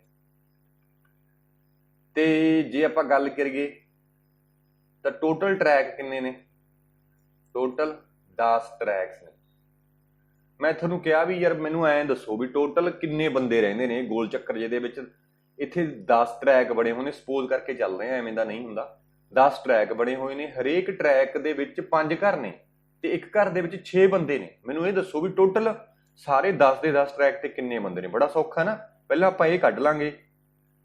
ਇੱਕ ਟਰੈਕ ਦੇ ਉੱਪਰ ਆਪਾਂ ਨੂੰ ਪਤਾ ਨਾ ਵੀ ਘਰ ਕਿੰਨੇ ਬਣੇ ਹੋਏ ਨੇ। ਇੱਕ ਟਰੈਕ ਤੇ 5 ਹਾਊਸ ਨੇ ਤੇ ਇੱਕ ਦੇ ਵਿੱਚ ਕਿੰਨੇ ਪਰਸਨ ਰਹਿੰਦੇ ਨੇ, 6 ਰਹਿੰਦੇ ਨੇ। ਤਾਂ ਆਪਾਂ ਕਹਿੰਦਾ ਵੀ 30 ਬੰਦੇ ਨੇ ਜੀ, 30 ਬੰਦੇ ਨੇ ਜਿਹੜੇ ਇੱਕ ਟਰੈਕ ਤੇ ਰਹਿੰਦੇ ਨੇ। ਤੇ ਟਰੈਕ ਕਿੰਨੇ ਨੇ, 10। ਟੋਟਲ ਕਿੰਨੇ ਹੋ ਗਏ ਫਿਰ, 10 ਗੁਣਾ 30, 300 ਬੰਦਾ ਹੋ ਗਿਆ। ਕਲੀਅਰ ਹੈ। ਜਾਂ ਹੁਣ ਉਹ ਐਂ ਦੇ ਉਹ ਤੁਹਾਨੂੰ ਦੱਸੇ ਹੀ ਨਾ ਵੀ ਟਰੈਕ ਕਿੰਨੇ ਨੇ, ਤੁਹਾਨੂੰ ਉਹ ਐਂ ਕਹਿ ਦੇ ਵੀ 10 ਟਰੈਕ ਨੇ ਤੇ ਹਰੇਕ 'ਚ 5 ਘਰ ਨੇ, ਤਾਂ ਉਹ ਤੁਹਾਨੂੰ ਸਿੱਧਾ ਕਹਿ ਦੇ। ਗਲਤ ਤਾਂ ਨਹੀਂ ਕਰਤਾ ਆਪਾਂ ਕੁਛ? ਹਾਂ 10 5 50 50 ਆਪਾਂ ਨੂੰ ਸਿੱਧੇ ਦੇ ਦੇ ਕਿ ਨੰਬਰ ਆਫ ਹਾਊਸ ਇੰਨੇ ਨੇ ਤੇ ਬੰਦੇ ਦੱਸੋ ਕਿੰਨੇ। ਇੱਕ ਹਾਊਸ 'ਚ 6 ਬੰਦੇ ਨੇ ਤਾਂ ਆਪਾਂ ਕੱਢ ਲਾਂਗੇ, ਹਨਾ। ਤਾਂ ਉਵੇਂ ਹੀ ਹੁਣ ਆਪਾਂ ਇੱਥੋਂ ਚੱਲਦੇ ਹਾਂ। ਇਹਦੇ ਵਿੱਚ ਆਪਾਂ ਦੇਖਾਂਗੇ number of tracks into number of sectors into bites ਪਰ ਸੈਕਟਰ। ਹੁਣ ਐਸੇ ਤੋਂ ਹੀ ਬਣਾਵਾਂ ਮੈਂ ਫਾਰਮੂਲਾ ਕਿ ਨੰਬਰ ਆਫ ਟਰੈਕਸ ਗੁਣਾ ਕਿਹਦੇ ਨਾਲ ਕਰ ਰਹੇ ਸੀ ਆਪਾਂ, ਨੰਬਰ ਆਫ ਹਾਊਸਸ ਪਰ ਟਰੈਕ। ਇੱਕ ਟਰੈਕ ਦੇ ਵਿੱਚ ਕਿੰਨੇ ਘਰ ਨੇ, ਗੁਣਾ ਕਾਹਦੇ ਨਾਲ ਕਰ ਰਹੇ ਸੀ, ਨੰਬਰ ਆਫ ਪਰਸਨਸ ਪਰ ਹਾਊਸ। ਇੱਕ ਹਾਊਸ ਦੇ ਵਿੱਚ ਜਰਨਲ ਇਹ ਤੋਂ ਜਰਨਲ ਬਣਾਵਾਂਗੇ। ਦੇਖੋ ਕੋਈ ਵੀ ਚੀਜ਼ ਹੈ ਪਹਿਲਾਂ ਉਹਨੂੰ ਲੇਮੈਨ 'ਚ ਸਮਝਣਾ ਹੈ, ਠੀਕ ਹੈ। ਲੇਮੈਨ 'ਚ ਸਮਝਣ ਤੋਂ ਬਾਅਦ ਅਸਲ 'ਚ ਆਊਗੀ ਉਹ ਚੀਜ਼। ਤਾਂ ਹੁਣ ਆਪਾਂ ਨੂੰ ਸਟੋਰੇਜ ਕੈਪੈਸਿਟੀ ਕਹਿ ਰਿਹਾ। ਨੰਬਰ ਆਫ ਸਰਫੇਸ ਹੁੰਦਾ ਹੈ ਅੱਪਰਲਾ ਤੇ ਥੱਲੇ ਵਾਲਾ। ਨੰਬਰ ਆਫ ਟਰੈਕਸ ਤੇ number of sector. Number of bits ਤਾਂ ਆਈਆਂ ਹੀ ਨਹੀਂ। ਨੰਬਰ ਆਫ ਬਾਈਟਸ ਪਰ ਸੈਕਟਰ ਇਹ ਹੋ ਸਕਦਾ। ਨੰਬਰ ਆਫ ਸਰਫੇਸਿਸ ਨਹੀਂ, ਸਰਫੇਸ ਦੀ ਗੱਲ ਨਹੀਂ ਕਰ ਰਹੇ ਆਪਾਂ, ਅੱਪਰ ਸਰਫੇਸ ਤੇ ਲੋਅਰ ਸਰਫੇਸ। CD DVD ਦਾ ਮੋਸਟਲੀ ਇੱਕੋ ਹੀ ਸਰਫੇਸ ਤੇ ਕੰਮ ਕਰਦੇ ਆਪਾਂ, ਜਾਂ ਤਾਂ ਇੱਕ ਪਾਸੇ ਲਿਖਿਆ ਜਾਂਦਾ ਦੂਜੇ ਪਾਸੇ ਉਹ ਖਾਲੀ ਹੁੰਦੀ ਹੈ। ਦੂਸਰਾ number of sectors into number of bites ਪਰ ਸੈਕਟਰ। ਇਹ ਗੱਲ ਠੀਕ ਹੈ। Number of tracks number of sector. ਜਿੱਥੇ ਬਾਈਟਸ ਦੀ ਗੱਲ ਕਰੂਗਾ, ਜਿੱਥੇ ਆਪਾਂ ਨੰਬਰ ਆਫ ਪਰਸਨ ਫੇਰ ਹੀ ਕੱਢਾਂਗੇ ਨਾ, ਜੇ ਆਪਾਂ ਨੂੰ ਇਹ ਚੀਜ਼ ਦਿੱਤੀ ਹੋਵੇ ਨੰਬਰ ਆਫ ਪਰਸਨਸ ਪਰ ਹਾਊਸ, ਸੋ ਉਵੇਂ ਹੀ ਇੱਥੇ ਨੰਬਰ ਆਫ ਬਾਈਟਸ ਪਰ ਸੈਕਟਰ ਹੋਣੀਆਂ ਚਾਹੀਦੀਆਂ ਨੇ। ਤਾਂ ਇੱਕ ਸੈਕਟਰ ਦੇ ਵਿੱਚ ਕਿੰਨੀਆਂ ਬਾਈਟਸ ਨੇ, ਇਹ 2 ਦੇ ਵਿੱਚ ਹੀ ਨੇ। ਤਾਂ ਨੰਬਰ ਆਫ ਸਰਫੇਸਿਸ ਦੀ ਗੱਲ ਨਹੀਂ ਕਰਾਂਗੇ, ਨੰਬਰ ਆਫ ਸੈਕਟਰਸ ਦੀ ਗੱਲ ਕਰਾਂਗੇ। ਸੈਕਟਰ ਦੱਸ ਸਕਦਾ ਸੀਗਾ ਨਹੀਂ, ਉਹ ਇਹ ਦੱਸ ਸਕਦਾ ਸੀ number of tracks into number of sectors per track. ਇੱਕੋ ਹੀ ਗੱਲ ਹੋ ਗਈ ਨਾ ਪਿਛਲੇ ਕੁਐਸਚਨ ਦੇ ਵਾਂਗੂ। ਚਾਹੇ ਤਾਂ ਉਹਨੇ ਆਪਾਂ ਨੂੰ ਦੱਸਤਾ ਸੀਗਾ ਵੀ ਨੰਬਰ ਆਫ ਟਰੈਕ 10 ਨੇ ਤੇ ਹਰੇਕ ਟਰੈਕ ਦੇ ਵਿੱਚ 5 ਹਾਊਸ ਨੇ, ਚਾਹੇ ਉਹ ਸਿੱਧਾ ਦੇ ਦਿੰਦਾ ਵੀ ਨੰਬਰ ਆਫ ਹਾਊਸਸ 50 ਨੇ, ਤਾਂ ਇੱਥੇ ਆਪਾਂ ਨੂੰ ਸਿੱਧਾ ਆਪਸ਼ਨ ਦੇ ਹਿਸਾਬ ਨਾਲ ਹੈ ਨਾ ਜਿਹੜਾ ਆਪਸ਼ਨ ਪੁੱਛੂਗਾ, ਤਾਂ ਫਿਰ ਇਹਦਾ C ਆਨਸਰ। ਕਲੀਅਰ ਹੋਈ ਗੱਲ? ਜੇ ਨਹੀਂ ਸਮਝ ਹੋਇਆ ਬੈਕ ਕਰਕੇ ਸੁਣ ਲਓ ਦੁਬਾਰੇ, ਠੀਕ ਹੈ। ਅਗਲਾ ਕੁਐਸਚਨ ਹੈਗਾ ਦੀ full form of MICR। MICR ਆਪਾਂ ਨੂੰ ਪਤਾ ਹੈ ਮੈਗਨੈਟਿਕ ਇੰਕ ਕਰੈਕਟਰ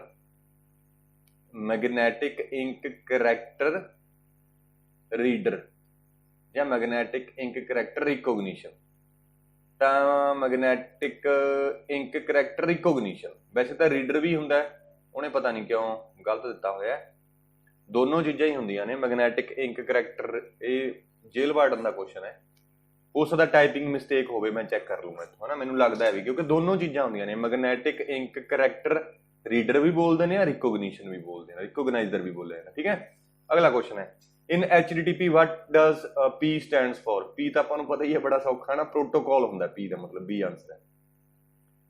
ਅੱਗੇ RJ45 ਕਨੈਕਟਰ ਦੀ ਗੱਲ ਕਰਦਾ। RJ45 connector jack is used by device to physically connect the Ethernet based on LAN। LAN ਦੇ ਵਿੱਚ ਇੱਕ ਆਹ ਦੇਖੋ ਇੰਟਰਨੈਟ ਚਲਾਉਣ ਦੇ ਲਈ ਇੱਕ ਕਨੈਕਟਰ ਲੱਗਦਾ, ਲੈਪਟਾਪ 'ਚ ਨਹੀਂ ਲਾਉਂਦੇ ਆਪਾਂ, ਇਹਨੂੰ RJ45 ਕਨੈਕਟਰ ਬੋਲਦੇ ਨੇ। ਇਹਦੇ 'ਚ ਪਿੰਨ ਪੁੱਛ ਲਿਆ ਕਿੰਨੀਆਂ ਨੇ, ਇੱਕ ਜਿੰਨੀਆਂ ਤਾਰਾਂ ਹੋਣੀਆਂ, ਕਿਉਂਕਿ ਤਾਰਾਂ ਇਹਦੇ ਵਿੱਚ ਪੈਂਦੀਆਂ ਨੇ 2 3 4 5 6 7 ਤੇ 8 ਤਾਰਾਂ ਨੇ, ਤਾਂ ਇਹਦੀਆਂ 8 ਹੀ ਪਿੰਨ ਹੋਣਗੀਆਂ। ਵਧੀਆ ਕੁਐਸਚਨ ਹੈ ਇਹ ਵੀ, ਹੈ ਨਾ। Answer A। ਅਗਲਾ what is the full form of abbreviation LTE used in mobile communication। LTE ਹੁੰਦਾ ਹੈ long term evolution। B answer ਹੈ। ਅਗਲਾ ਕੁਐਸਚਨ ਕੋਐਕਸੀਅਲ ਕੇਬਲ R। ਕੋਐਕਸੀਅਲ ਕੇਬਲ ਆਪਾਂ ਨੂੰ ਪਤਾ ਹੈ ਆਹ ਵਾਲੀ 3 ਤਰ੍ਹਾਂ ਦੀਆਂ ਤਾਰਾਂ ਹੁੰਦੀਆਂ ਨੇ। ਕੋਐਕਸੀਅਲ ਕੇਬਲ ਇਹਦੇ ਵਿੱਚ ਕਾਪਰ ਦੀ ਵਾਇਰ ਹੁੰਦੀ ਹੈ, ਫਿਰ ਹੁੰਦੀ ਹੈ ਭੁੱਲ ਗਿਆ ਕੀ ਹੁੰਦਾ ਇਹ, twisted pair cable. Twisted pair cable ਆ ਦੇਖ, ਟਵਿਸਟ ਜੇ ਕੀਤੀ ਹੋਈ ਹੈ ਨਾ ਘੁਮਾ ਕੇ ਜੇ, ਇਹ ਉਹੀ 8 ਤਾਰਾਂ ਵਾਲੀ ਹੈ, ਡੋਟ ਰੰਗ ਬਣੇ ਹੁੰਦੇ ਨੇ। ਇਹ 2 ਤਰ੍ਹਾਂ ਦੀ ਹੁੰਦੀ ਹੈ, UTP ਤੇ STP। ਅਨਸ਼ੀਲਡਡ ਟਵਿਸਟਡ ਪੇਅਰ ਕੇਬਲ ਤੇ ਸ਼ੀਲਡਡ। ਜੇ ਇਹਦੇ 'ਚ ਪਲਾਸਟਿਕ ਦਾ ਜੈਕਟ ਜਾਂ ਵਿੱਚ ਲੱਗਿਆ ਹੋਵੇ ਤਾਂ ਉਹ ਸ਼ੀਲਡ ਹੋ ਜੂਗੀ, ਸ਼ੀਲਡਡ। ਹੁਣ ਹੈ ਨਹੀਂ ਤਾਂ ਅਨਸ਼ੀਲਡਡ ਹੈ। ਕਲੀਅਰ ਗੱਲ? ਸੋ ਇਹਦੇ ਵਿੱਚ ਵੀ ਕਾਪਰ ਦੀ ਵਾਇਰ ਹੁੰਦੀ ਹੈ, ਤੇ ਇਹ ਹੁੰਦੀ ਹੈ ਫਾਈਬਰ ਆਪਟਿਕਸ ਜਾਂ optical cable, fibre optical cable. ਇਹਦੇ ਵਿੱਚ ਡੇਟਾ ਜਿਹੜਾ ਬਹੁਤ ਇੰਪੋਰਟੈਂਟ ਕੁਐਸਚਨ ਇਹ ਬਣਦਾ, ਇੱਕ ਤਾਂ ਇਹ ਹਾਈ ਸਪੀਡ ਹੈ, ਸਾਰੇ ਕੇਬਲਸ ਦੇ ਨਾਲੋਂ ਹਾਈ ਸਪੀਡ ਹੈ, ਇਹ ਵੀ ਗੱਲ ਯਾਦ ਰੱਖਣੀ ਹੈ, ਠੀਕ ਹੈ, ਹਾਈ ਸਪੀਡ। ਇੱਕ ਇਹਦੇ ਵਿੱਚ ਡੇਟਾ ਹੈ ਜਿਹੜਾ ਉਹ ਟਰੈਵਲ ਕਰਦਾ ਹੈ ਲੇਜ਼ਰ ਲਾਈਟ ਦੀ ਫਾਰਮ ਦੇ ਵਿੱਚ, ਇਹ ਵੀ ਇੰਪੋਰਟੈਂਟ ਗੱਲ ਬਣ ਜਾਂਦੀ ਹੈ ਤੇ ਪੁੱਛੀ ਜਾਂਦੀ ਹੁੰਦੀ ਹੈ, ਠੀਕ ਹੈ। ਕੋਐਕਸੀਅਲ ਕੇਬਲ ਫਿਰ ਹੈ ਕਾਪਰ ਕੇਬਲ। ਅਗਲਾ ਕੁਐਸਚਨ ਹੈਗਾ ਇਨ http www.avc.com sharing pqrlo.u14.pdf what does the ਇੰਨੇ ਕੀ ਹੈ ਕਹਿੰਦਾ ਇਹ ਸਟੈਂਡਸ ਫॉर। ਦੇਖੋ ਇਹਦੇ ਲਈ ਆਪਾਂ ਸਮਝਦੇ ਹਾਂ, ਇਹ ਪੂਰਾ URL ਹੁੰਦਾ ਹੈ, URL ਜਿਹਨੂੰ ਆਪਾਂ ਬੋਲਦੇ ਹਾਂ ਯੂਨੀਫਾਰਮ ਰਿਸੋਰਸ ਲੋਕੇਟਰ। ਇਹ ਐਡਰੈਸ ਹੁੰਦਾ ਹੈ ਕਿਸੇ ਵੀ ਫਾਈਲ ਦਾ ਜਾਂ ਕੋਈ ਵੀ, ਜਿਵੇਂ ਆਹ ਇਮੇਜ ਹੈ, ਦੇਖੋ ਆਹ ਹੈਗੀ ਹੈ ਵੈਬਸਾਈਟ www.example.com। ਉਹ ਵੈਬਸਾਈਟ ਦੇ ਵਿੱਚ ਸਰਵਰ ਤੇ ਇੱਕ ਇਮੇਜ ਨਾਮ ਦਾ ਫੋਲਡਰ ਪਿਆ, ਠੀਕ ਹੈ। ਇਮੇਜ ਫੋਲਡਰ ਦੇ ਵਿੱਚ apple.jpg ਇੱਕ ਫਾਈਲ ਪਈ ਹੈ, ਪੂਰਾ ਪਾਥ ਹੈ ਨਾ URL ਹੈ।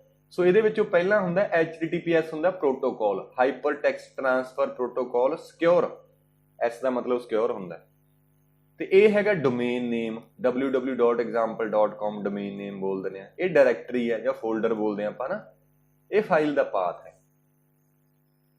ਤੇ ਇਸ ਨੂੰ ਡੋਮੇਨ ਨੇਮ ਨੂੰ ਹੋਸਟ ਨੇਮ ਵੀ ਬੋਲ ਦਿੰਦੇ ਆ ਆਪਾਂ, ਇਹਨੂੰ ਰਿਸੋਰਸ ਪਾਥ ਬੋਲ ਦਿੰਦੇ ਆ ਪੂਰਾ, ਠੀਕ ਹੈ। ਇਹ ਪਾਥ ਹੁੰਦਾ ਇੱਥੋਂ ਲੈ ਕੇ ਇੰਨਾ ਪੂਰਾ ਪਾਥ ਹੁੰਦਾ।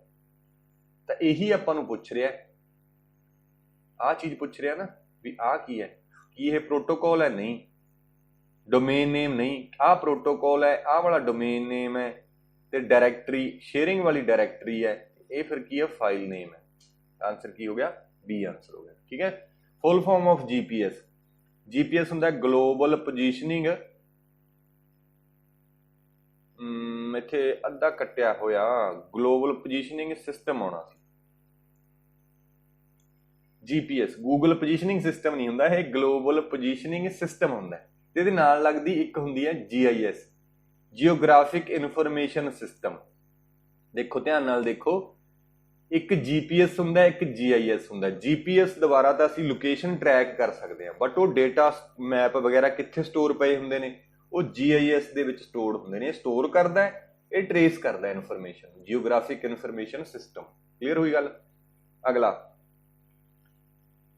ਦੀ ਟਰਮ ਵੈਬ 2.0 ਵਾਜ਼ ਪੋਪੂਲਾਈਜ਼ਡ ਬਾਏ। ਦੇਖੋ ਤਿੰਨ ਆਪਣੇ ਕੋਲੇ ਹੁੰਦੀਆਂ ਨੇ, ਵੈਬ ਦੀਆਂ ਵੀ ਜਨਰੇਸ਼ਨਾਂ ਨੇ, ਜਿਵੇਂ ਕੰਪਿਊਟਰ ਦੀਆਂ ਜਨਰੇਸ਼ਨਾਂ ਆਪਾਂ ਪੜ੍ਹਦੇ ਸੀ ਹਨਾ, ਵੈਬ 1.0 2.0 3.0 ਤੇ ਅੱਜ ਕੱਲ ਵੈਬ 4.0 ਵੀ ਚੱਲ ਰਿਹਾ, ਬਟ ਉਹ ਪੂਰੀ ਤਰ੍ਹਾਂ ਇੰਪਲੀਮੈਂਟਡ ਨਹੀਂ, ਕੰਮ ਚੱਲ ਰਿਹਾ ਉਹਦੇ ਤੇ। ਜਿਹੜਾ 1.0 ਹੈ ਸਟੈਟਿਕ ਇਨਫੋਰਮੇਸ਼ਨ ਨੂੰ ਡਿਸਪਲੇ ਕਰਾਉਂਦਾ, ਵੈਬ 2.0 ਡਾਇਨਾਮਿਕ। ਸਟੈਟਿਕ ਦਾ ਮਤਲਬ ਸਿਰਫ ਪੇਜ ਸਾਡੇ ਸਾਹਮਣੇ ਆ ਜਾਂਦਾ ਸੀ ਵੈਬਸਾਈਟ ਦਾ, ਜਿਵੇਂ ਆਪਾਂ ਵਿਕੀਪੀਡੀਆ ਖੋਲਦੇ ਹਾਂ, ਵਿਕੀਪੀਡੀਆ 'ਚ ਆਪਾਂ ਕੋਈ ਕਮੈਂਟ ਨਹੀਂ ਕਰ ਸਕਦੇ, ਬਟ ਆਪਾਂ ਫੇਸਬੁੱਕ ਖੋਲਦੇ ਹਾਂ, ਕੁਐਰਾ ਵਰਗੀਆਂ ਵੈਬਸਾਈਟਾਂ ਖੋਲਦੇ ਹਾਂ, ਉੱਥੇ ਅਸੀਂ ਲਾਈਕ ਕਰ ਸਕਦੇ ਹਾਂ, ਕਮੈਂਟ ਕਰ ਸਕਦੇ ਹਾਂ ਤੇ ਸ਼ੇਅਰ ਕਰ ਸਕਦੇ ਹਾਂ। ਤਾਂ ਪਹਿਲੀ ਵੈਬ ਸੀ ਜਿਹੜੀ ਸਟੈਟਿਕ ਸੀ, ਜਿਵੇਂ ਕਿਤਾਬਾਂ ਨੇ, ਕਿਤਾਬਾਂ 'ਚ ਆਪਾਂ ਕੋਈ ਕਮੈਂਟ ਥੋੜਾ ਕਰ ਸਕਦੇ ਹਾਂ, ਲਿਖ ਸਕਦੇ ਹਾਂ, ਵੱਖਰੀ ਗੱਲ ਹੈ, ਪਰ ਕੋਈ ਟੱਚ ਕਰਕੇ ਸ਼ੇਅਰ ਸ਼ੂਰ ਤਾਂ ਕੁਝ ਨਹੀਂ ਕਰ ਸਕਦੇ। ਤਾਂ ਉਹ ਪੈਸਿਵ ਇਨਫੋਰਮੇਸ਼ਨ ਹੈ ਜਾਂ ਸਟੈਟਿਕ। ਵੈਬ 2.0 ਦੇ ਵਿੱਚ ਕਿਹੜੀਆਂ ਆ ਗਈਆਂ, ਜਿਵੇਂ ਫੇਸਬੁੱਕ, ਇੰਸਟਾਗ੍ਰਾਮ, ਸਾਰੀਆਂ ਜਿੱਥੇ ਆਪਾਂ ਇੰਟਰੈਕਟ ਕਰ ਸਕਦੇ ਸੀ, ਡਾਇਨਾਮਿਕ ਕੰਟੈਂਟ ਥੋੜੇ ਸਮੇਂ ਬਾਅਦ ਚੇਂਜ ਹੁੰਦਾ ਰਹਿੰਦਾ ਸੀ। ਤੇ ਵੈਬ 3 ਵੀ ਡਾਇਨਾਮਿਕ ਹੈ। ਵੈਬ 1.0 ਤੇ 3.0 ਕਿਹੜੇ ਬੰਦੇ ਦੁਆਰਾ ਟਰਮ ਦਿੱਤੀ ਹੈ? ਟਿਮ ਵਰਨਰ-ਲੀ। ਟਿਮ ਵਰਨਰ-ਲੀ ਹੀ ਫਾਊਂਡਰ ਹੈ ਵਰਲਡ ਵਾਈਡ ਵੈਬ ਦਾ। ਇਸੇ ਨੇ ਹੀ ਪਹਿਲਾ ਬਰਾਊਜ਼ਰ ਬਣਾਇਆ ਜਿਹਦਾ ਨਾਮ ਵੀ ਵਰਲਡ ਵਾਈਡ ਵੈਬ ਹੀ ਸੀ, ਵਰਲਡ ਵਾਈਡ ਵੈਬ ਹੀ ਸੀ। ਬਾਅਦ ਚ ਇਹਨੇ ਨੇਮ ਚੇਂਜ ਕਰਕੇ ਨੈਕਸਸ ਰੱਖਤਾ ਸੀ। ਕਿਉਂ ਰੱਖਤਾ ਸੀ? ਕਿਉਂਕਿ ਇਹੀ ਆਹ ਤਾਂ ਕੰਟੇਨਰ ਹੈ ਜਿਹੜਾ ਵੈਬਸਾਈਟਸ ਨੂੰ ਹੋਲਡ ਕਰਦਾ, ਤੇ ਇਹ ਬਰਾਊਜ਼ਰ ਸੀਗਾ। ਇੱਕੋ ਜਿਹੇ ਨਾਮ ਹੋ ਗਏ ਕੰਟੇਨਰ ਤੇ ਬਰਾਊਜ਼ਰ ਦੇ। ਫਿਰ ਉਹ ਕਹਿੰਦਾ ਬਰਾਊਜ਼ਰ ਦਾ ਮੈਂ ਨਾਮ ਚੇਂਜ ਕਰ ਦੇਣਾ। ਇਹ ਉਹਨੇ ਬਣਾਇਆ ਸੀ 1989 ਦੇ ਵਿੱਚ, ਇਹ 1990 ਦੇ ਵਿੱਚ, ਨਾਮ ਚੇਂਜ ਕਰਤਾ ਸੀ 1991 ਦੇ ਵਿੱਚ। ਟਿਮ ਵਰਨਰ-ਲੀ ਬੜਾ ਘੈਂਟ ਬੰਦਾ ਸੀ, ਬਹੁਤ ਕੰਮ ਕੀਤਾ ਇਹਨੇ, ਹਨਾ। ਸੋ ਵੈਬ 2.0 ਦੇ ਵਿੱਚ ਦੋ ਬੰਦੇ ਨੇ, ਟਿਮ ਓ'ਰੀਅਲੀ ਤੇ ਡੇਲ ਡੌਸਟੀ। ਡੌਸਟ ਕੀ ਬਣ ਗਿਆ? DOUHE। ਅੰਗਰੇਜ਼ੀ ਤਾਂ ਠੀਕ ਜੀ ਆਪਣੀ, ਡੇਲ ਡੌਸਟੀ, ਠੀਕ ਹੈ, ਨਾਮ ਜਿਹਾ ਯਾਦ ਰੱਖ ਲਿਓ ਬਸ। ਵੈਬ 1.0 ਹੈ ਸਿੰਪਲ ਐਂਡ ਪੈਸਿਵ ਵੈਬ ਹੈ। 2.0 ਨੂੰ ਸੋਸ਼ਲ ਵੈਬ ਐਂਡ ਕੋਲੈਬੋਰੇਟਿਵ। ਇਹ ਬਹੁਤ ਇੰਪੋਰਟੈਂਟ ਆ, ਬਹੁਤ ਕੁਐਸਚਨ ਪੁੱਛਿਆ ਗਿਆ, ਸੋਸ਼ਲ ਐਂਡ ਕੋਲੈਬੋਰੇਟਿਵ ਵੈਬ। ਤੇ ਵੈਬ 3.0 ਹੈ ਜਿਹੜੀ ਸਿਮੈਂਟਿਕ ਵੈਬ ਹੈ।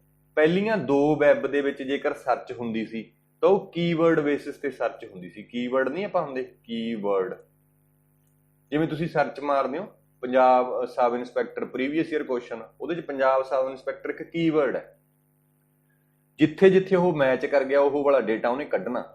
ਤੇ ਸਿਮੈਂਟਿਕ ਦੇ ਵਿੱਚ ਇਹ ਗੱਲ ਨਹੀਂ ਸੀ, ਸਿਮੈਂਟਿਕ ਉਹਦਾ ਮੀਨਿੰਗ ਸਮਝਦਾ ਸੀ। ਜਿਵੇਂ ਮੈਂ ਸਰਚ ਮਾਰਾਂ ਪੰਜਾਬੀ ਕਲਚਰ, ਪਹਿਲੀਆਂ 2 ਵਾਲੀਆਂ ਵੈਬ 1.0 ਤੇ 2 ਉਹੀ ਪੇਜ ਕੱਢਣਗੀਆਂ ਜਿੱਥੇ ਜਿੱਥੇ ਪੰਜਾਬੀ ਕਲਚਰ ਕੀਵਰਡ ਮੈਚ ਕਰ ਗਿਆ।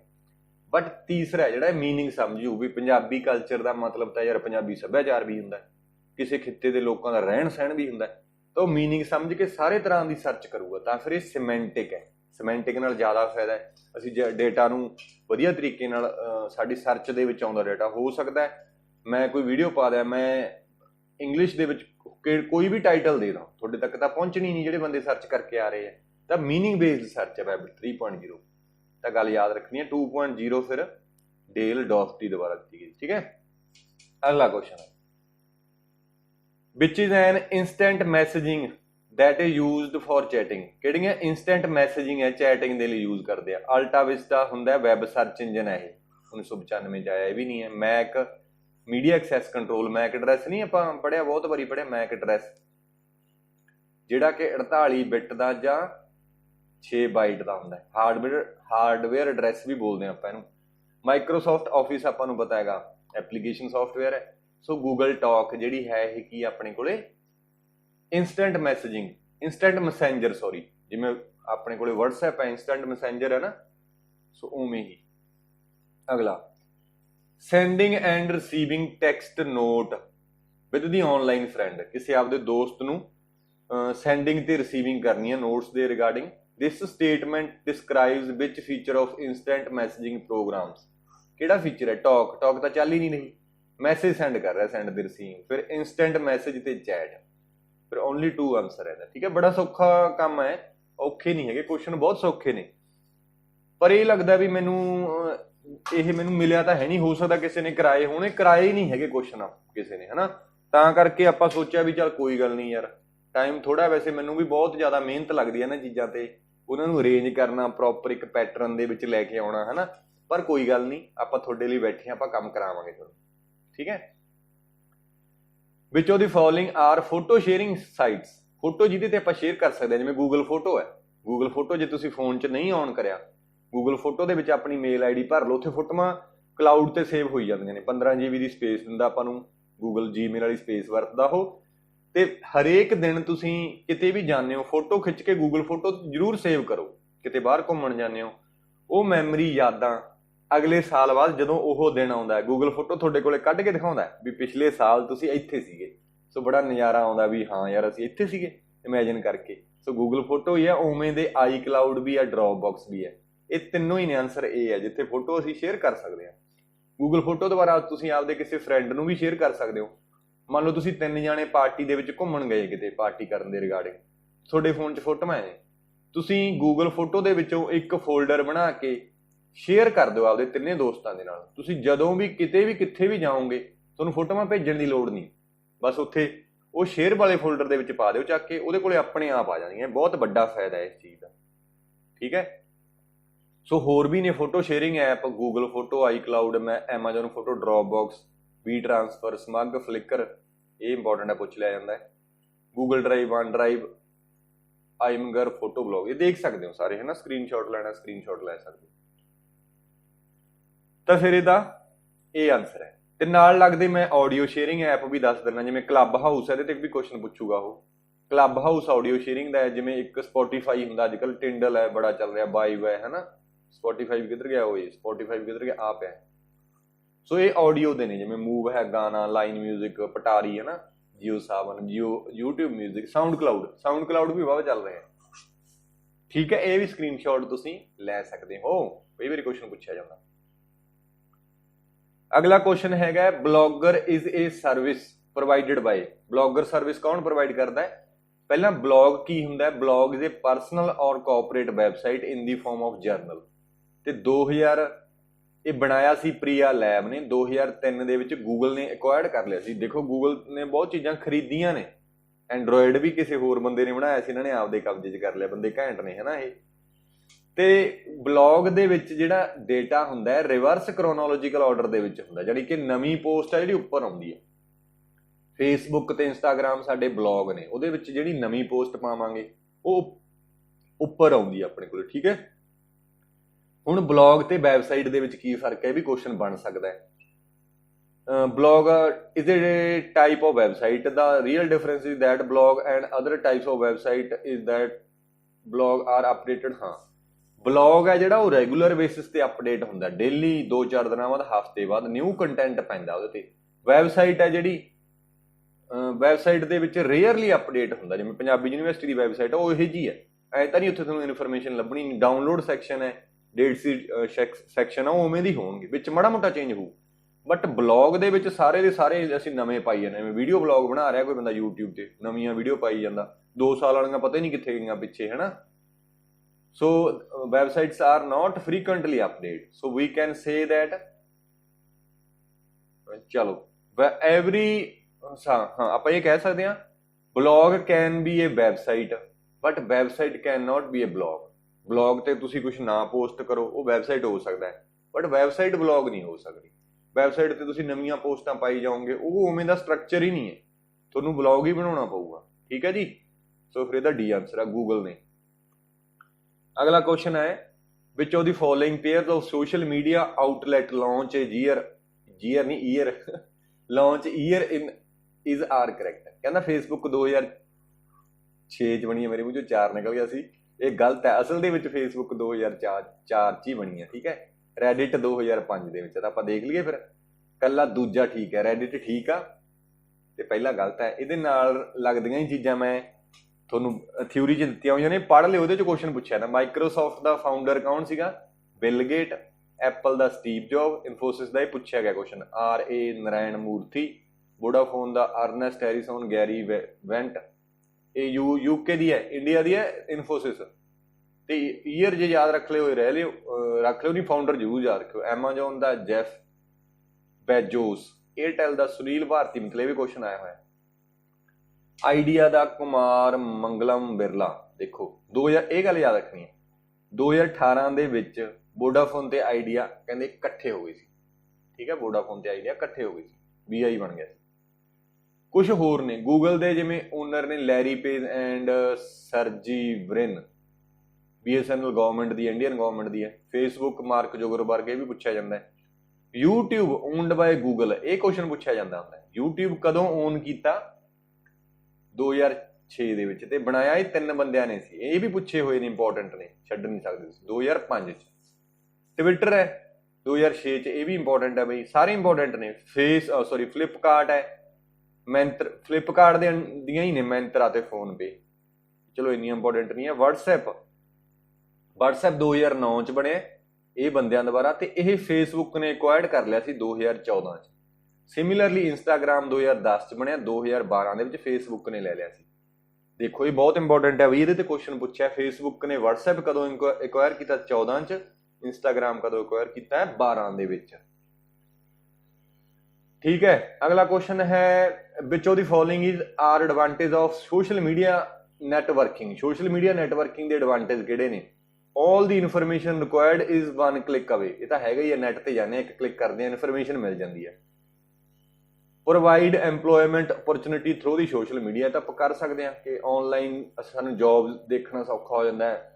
ਆਨਲਾਈਨ ਸੋਸ਼ਲ ਮੀਡੀਆ ਤੇ ਵੀ ਜੌਬ ਮਿਲ ਸਕਦੀ ਹੈ ਤੇ ਸੋਸ਼ਲ ਮੀਡੀਆ ਦੇ ਥਰੂ ਵੀ ਜੌਬ ਮਿਲ ਸਕਦੀ ਹੈ, ਤਾਂ ਦੋਨੋਂ ਹੀ ਠੀਕ ਨੇ ਗੱਲਾਂ। ਇਨ ਵਿਚ ਈਅਰ ਈਮੇਲ ਵਾਜ਼ ਸਟਾਰਟਡ। ਬਹੁਤ ਵਧੀਆ ਕੁਐਸਚਨ ਹੈ ਜੀ, 2 ਕੁਐਸਚਨ ਬਣਨਗੇ, ਮੈਂ ਦੱਸਦਾ। ਈਮੇਲ ਦੀ ਹਿਸਟਰੀ ਬਾਰੇ ਦੱਸਦਾ। 1965 ਦੇ ਵਿੱਚ ਮੇਲ ਸਟਾਰਟ ਹੋਈ, ਬਟ ਇੱਕੋ ਹੀ ਕੰਪਿਊਟਰ ਤੇ ਸਟਾਰਟ ਹੋਈ, ਉਦੋਂ ਤਾਂ ਨੈਟਵਰਕ ਬਣਿਆ ਨਹੀਂ ਸੀ। ਫਸਟ ਨੈਟਵਰਕ ਦੀ ਜੇਕਰ ਆਪਾਂ ਗੱਲ ਕਰੀਏ,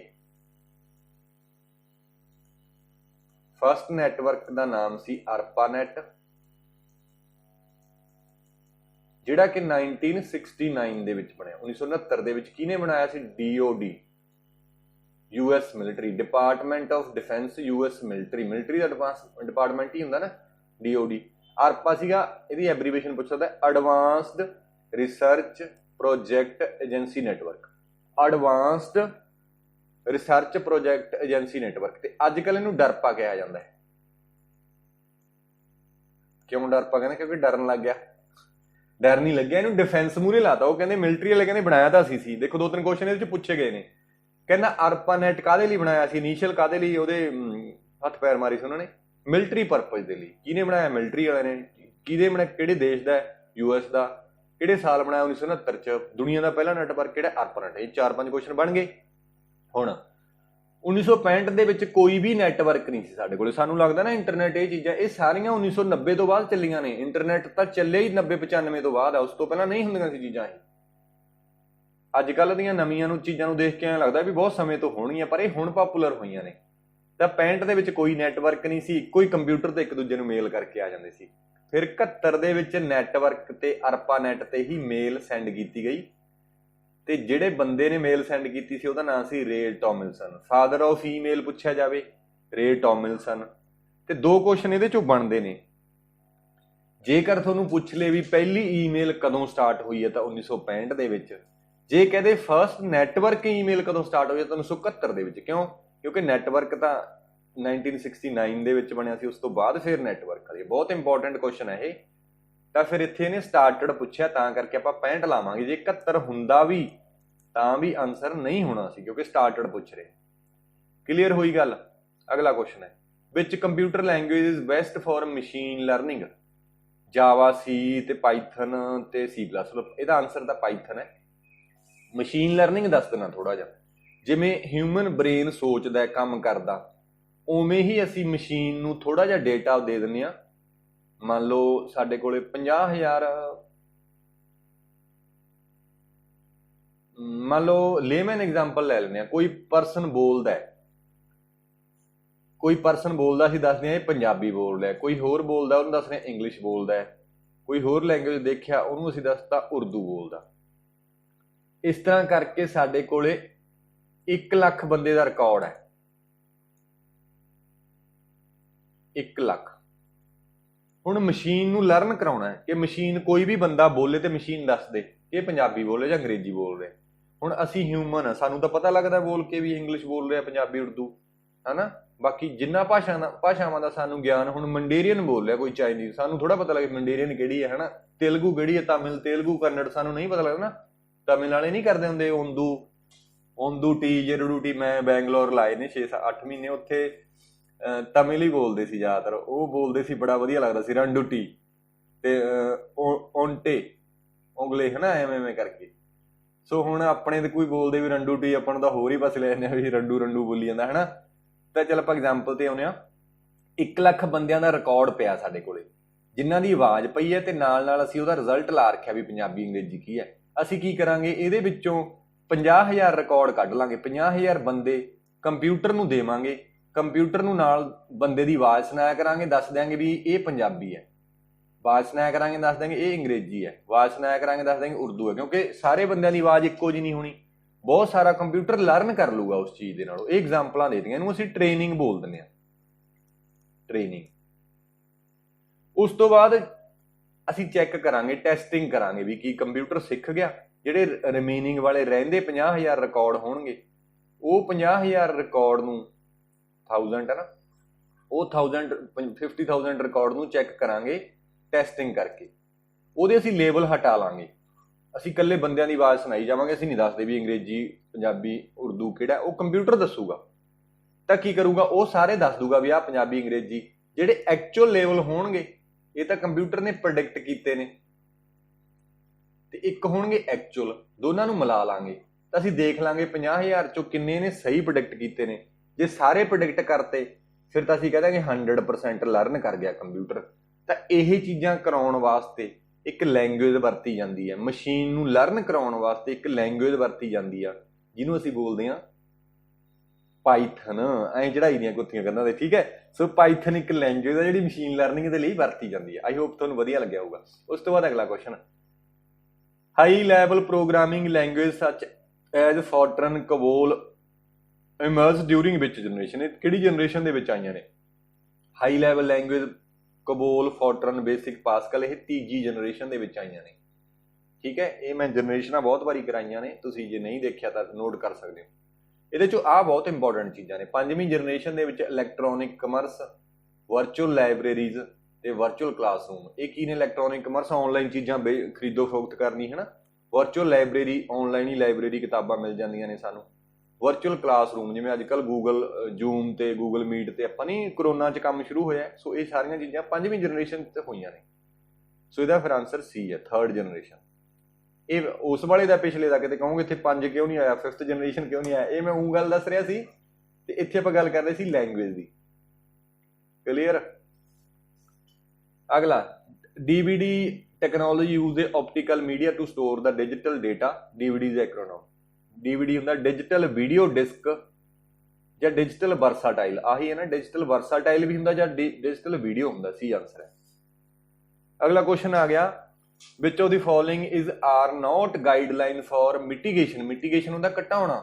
ਮਿਟੀਗੇਸ਼ਨ ਮਤਲਬ ਮਿੱਟੀ 'ਚ ਮਿਲਾ ਦੇਣਾ। ਹੁਣ ਤੁਸੀਂ ਖੰਡ ਨੂੰ ਚੱਕ ਕੇ ਮਿੱਟੀ 'ਚ ਮਿਲਾ ਦੋਗੇ, ਖੰਡ ਘਟ ਜੂਗੀ ਨਾ, ਮਿੱਟੀ ਜ਼ਿਆਦਾ ਹੋ ਜੂਗੀ। ਐ ਜੀ ਯਾਦ ਰੱਖ ਸਕਦੇ ਹੋ। Mitigation against mobile application and operating system attack. ਕਹਿੰਦਾ ਆਪਣੇ ਫੋਨ ਦੇ ਵਿੱਚ ਮੋਬਾਈਲ ਐਪਲੀਕੇਸ਼ਨ ਹੁੰਦੀਆਂ ਨੇ ਜਿਹੜੀਆਂ ਹਨਾ, ਤੇ ਆਪਰੇਟਿੰਗ ਸਿਸਟਮ ਤੇ ਅਟੈਕ ਹੁੰਦੇ ਨੇ, ਉਹਦੇ ਰਿਗਾਰਡਿੰਗ ਨੋਟ ਏ ਗਾਈਡਲਾਈਨ। ਦੇਖੋ ਯਾਰ, ਆਹ ਮੈਂ ਬਹੁਤ ਵਾਰੀ ਦੱਸੀ ਹੋਈ ਹੈ ਚੀਜ਼ ਵੀ ਜਿਹੜੀ ਇਹੋ ਜੀ ਗੱਲ ਹੁੰਦੀ ਆ ਤੇ ਸਰਕਲ ਲਾਉਣਾ। ਤਾਂ ਅਸੀਂ ਤਾਂ ਜਿਹਨੂੰ ਕੁਐਸਚਨ ਸੋਲਵ ਕਰਾਂਗੇ ਤੁਸੀਂ ਭੁੱਲ ਜਾਗੇ ਵੀ ਗਾਈਡਲਾਈਨ ਪੁੱਛਿਆ ਕਿ ਨੋਟ ਗਾਈਡਲਾਈਨ, ਜਾਂ ਕੁਐਸਚਨ ਨੂੰ ਅਸੀਂ ਛੱਡ ਕੇ ਜਾਵਾਂਗੇ, ਬਾਅਦ ਚ ਆਵਾਂਗੇ ਤਾਂ ਫਿਰ ਉਦੋਂ ਤੱਕ ਭੁੱਲ ਚੁੱਕੇ ਹੁੰਦੇ ਆ। ਤਾਂ ਇੱਥੇ ਆਪਾਂ ਜਿਹੜੀਆਂ ਇੰਪੋਰਟੈਂਟ ਚੀਜ਼ਾਂ ਹੁੰਦੀਆਂ ਨੇ ਉਹਨਾਂ ਨੂੰ ਮਾਰਕ ਕਰ ਲੈਣਾ। ਨੋਟ ਏ ਗਾਈਡਲਾਈਨ। ਕਹਿੰਦਾ ਕਿਹੜੀ ਗਾਈਡਲਾਈਨ ਨਹੀਂ ਹੈ, ਤਾਂ ਆਪਾਂ ਦੇਖਦੇ ਹਾਂ। ਪਹਿਲਾ ਜਿਵੇਂ ਹੈ, never installed application from trusted source. Trusted source ਦੀ ਗੱਲ ਕਰਦਾ। ਕੀ ਕੋਈ ਬੰਦਾ ਤੁਹਾਨੂੰ ਕਹਿੰਦਾ ਵੀ ਯਾਰ ਤੁਸੀਂ ਆਪਦਾ ਫੋਨ ਸੇਫ ਰੱਖਣਾ ਹੈ, ਤੁਸੀਂ ਕਹਿੰਦਾ ਵੀ ਟਰਸਟਡ ਸੋਰਸ ਤੋਂ ਐਪਲੀਕੇਸ਼ਨਾਂ ਡਾਊਨਲੋਡ ਨਾ ਕਰਿਓ, ਤਾਂ ਇਹ ਗਾਈਡਲਾਈਨ ਤਾਂ ਨਹੀਂ ਹੈ। ਤਾਂ ਪਹਿਲਾ ਠੀਕ ਹੈ ਗੱਲ ਵੀ ਇਹ ਗਾਈਡਲਾਈਨ ਨਹੀਂ ਹੈ। ਨੋਟ ਗਾਈਡਲਾਈਨ ਪੁੱਛਿਆ ਵੀ ਹਾਂ ਇਹ ਠੀਕ ਗਾਈਡਲਾਈਨ ਨਹੀਂ ਹੈ, ਅਸਲ ਦੇ ਵਿੱਚ ਇਹ ਗੱਲ ਗਲਤ ਹੈ ਵੀ ਨਹੀਂ ਹੈ, ਨਹੀਂ ਹੋਣਾ ਚਾਹੀਦਾ।